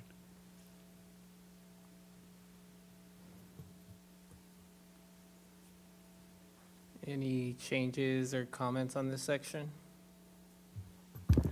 I guess my only question is like, this is a lot of language to add, and I'm wondering if it, for the purposes of recommendation, to just cite the bills where it's outlined there, or just to put it all out here in black and white, or maybe make reference to these are current state regulations, or like in alignment with state regulations? I think for my personal perspective is, in an effort to be really clear with the public and with city council about what this would actually entail, outlining it like this would be, I think, reassuring for some who might think that it's an overstep to look at they might interpret it as we're looking at their entire personnel file versus some very specific, what I would define as egregious conduct as a sworn law enforcement officer. Rachel? Yeah, I'm going to both and that again. I do think it is important to have it. I mean, I think the length of our document probably doesn't matter because well, some people are going to read it, but I'm not concerned, I guess, about the length of the document, but I do think I like the idea of adding reference to the bills, right? Like, I mean, I think regardless, we should have misconduct is defined as the following in and reference where we're getting that language from. So whether that's actually just linking to the two bills or adding a footnote. John, do you have any concerns about that? Sure, we could put in there something to the effect of misconduct is the finding of what is considered the definition of misconduct. So the finding was considered the definition of misconduct is taken from Senate Bill 16 and Senate Bill 1421, and defined as the following.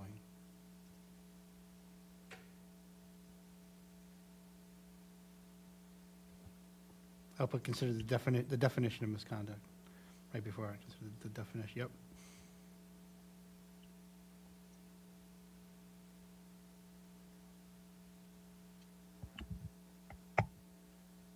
SB 1421 And and. SB 16, yep. What was the other one? 16? 16, correct. Thank you. And then, and is defined as the following.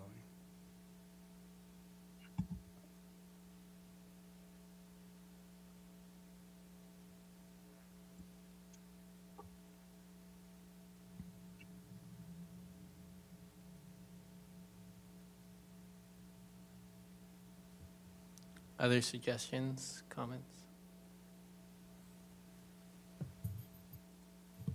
I'm not seeing any. So I think it's good, Cami. Great. The next one was under section E2, and it had to do with the duties and authorities and the addition of the language under involvement in the hiring and evaluation of the independent police monitor. And so these were the two additions. And I think this is where, Gabe, I said I needed to hear the language for 3 again from you. But this is kind of what I had taken down throughout the conversation. That's accurate, I think. Okay. I think you want to say members of SPPD?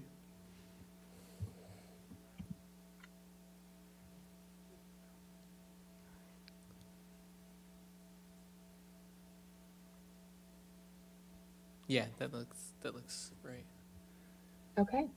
Any feedback, suggestions?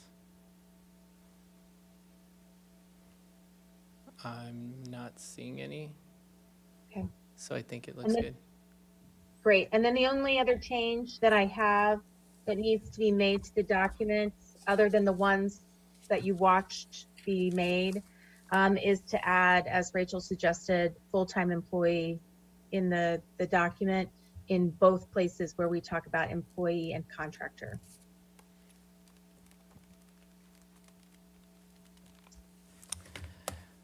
All right. So with that, we have gone through the full document. We have made all of our changes, and now is the time to either make final comments or to entertain a motion to approve the text in full to deliver to City Council as a recommendation from the Community Formation Commission. Christian? So moved. Second? We have a motion from Christian, a second from Jordan. Is there any discussion on the motion? I'm not seeing any. Sam, can we do a roll call vote, please? Sure. Councilmember, Commissioner Adam Malikan, Yes. Commissioner Alonso, Aye. Chair Escobedo, Yes. Commissioner Kim Johnson, Yes. Commissioner Rachel Johnson, Yes. Commissioner Killebrew, Yes. Commissioner Rodriguez, Yes. Commissioner Sander, Yes. Vice Chair Zepeda, Yes. and Commissioner Reyno. Yes. Motion passes. All right. It was a long road here, but I did want to take a moment to just thank you all for the last 13 months, staff included. It's been a long process. We had to figure things out at portions. It was slow at times. It was really quick at times, but the level of thoughtfulness that you all brought to the process, the level of discourse that we had on a really tough subject, all while respecting each other. I have never been a part of anything like this. It's been an honor to be on this commission with you all. It certainly was hard at times, but I can honestly say one of my favorite parts of this entire thing is the people and meeting each and every one of you. And so thank you for this experience, and just wanted to say, once again, I appreciate you all. So, and thank you, Cammie. We certainly could not do this without you. You are amazing. You are a godsend, and we appreciate you so, so much. Well, I would just like to say that I feel the exact same way about all of you. I really, truly believe that you have put together something that is for Santa Barbara and will benefit Santa Barbara. And I've watched all of you work so incredibly hard to get to this point. And I feel like it has been my honor to be able to be a part of the process. And I feel quite privileged to have been able to work with all of you. So thank you. And thank you for putting your trust in me and in NACOL to help you through the process. We're very glad to have been a part of it. So thank you. I'll open it up if anyone else wanted to say anything before we close out. Quick thanks to all of our partners and then all the community, if anybody's still up. But all the community members that inspired this work and continue to follow along and inform the work. Yeah, I also want to thank the staff. It was nice to finally see you in person, even though it was at the end. You guys are super helpful and informative. And also just the vice chair and chair, you did a great job, both of you, so thank you. Yeah, and I also want to take a moment to acknowledge the commissioners that started off with us. They also, their voice, even though it was for a limited time, did contribute very greatly into this commission. And I don't know if they're ever going to see this, but just like really grateful for them as well, and for everybody here, and of course, Cammie. Time to go to sleep and celebrate. But yeah, but thank you all for being here. Appreciate you, and community for all your feedback. Thank you for adding that. Christian? Yeah, I mean, I guess I'll finish by where I started, which is to thank Healing Justice Santa Barbara specifically for bringing us here initially, and for their continued work in the community.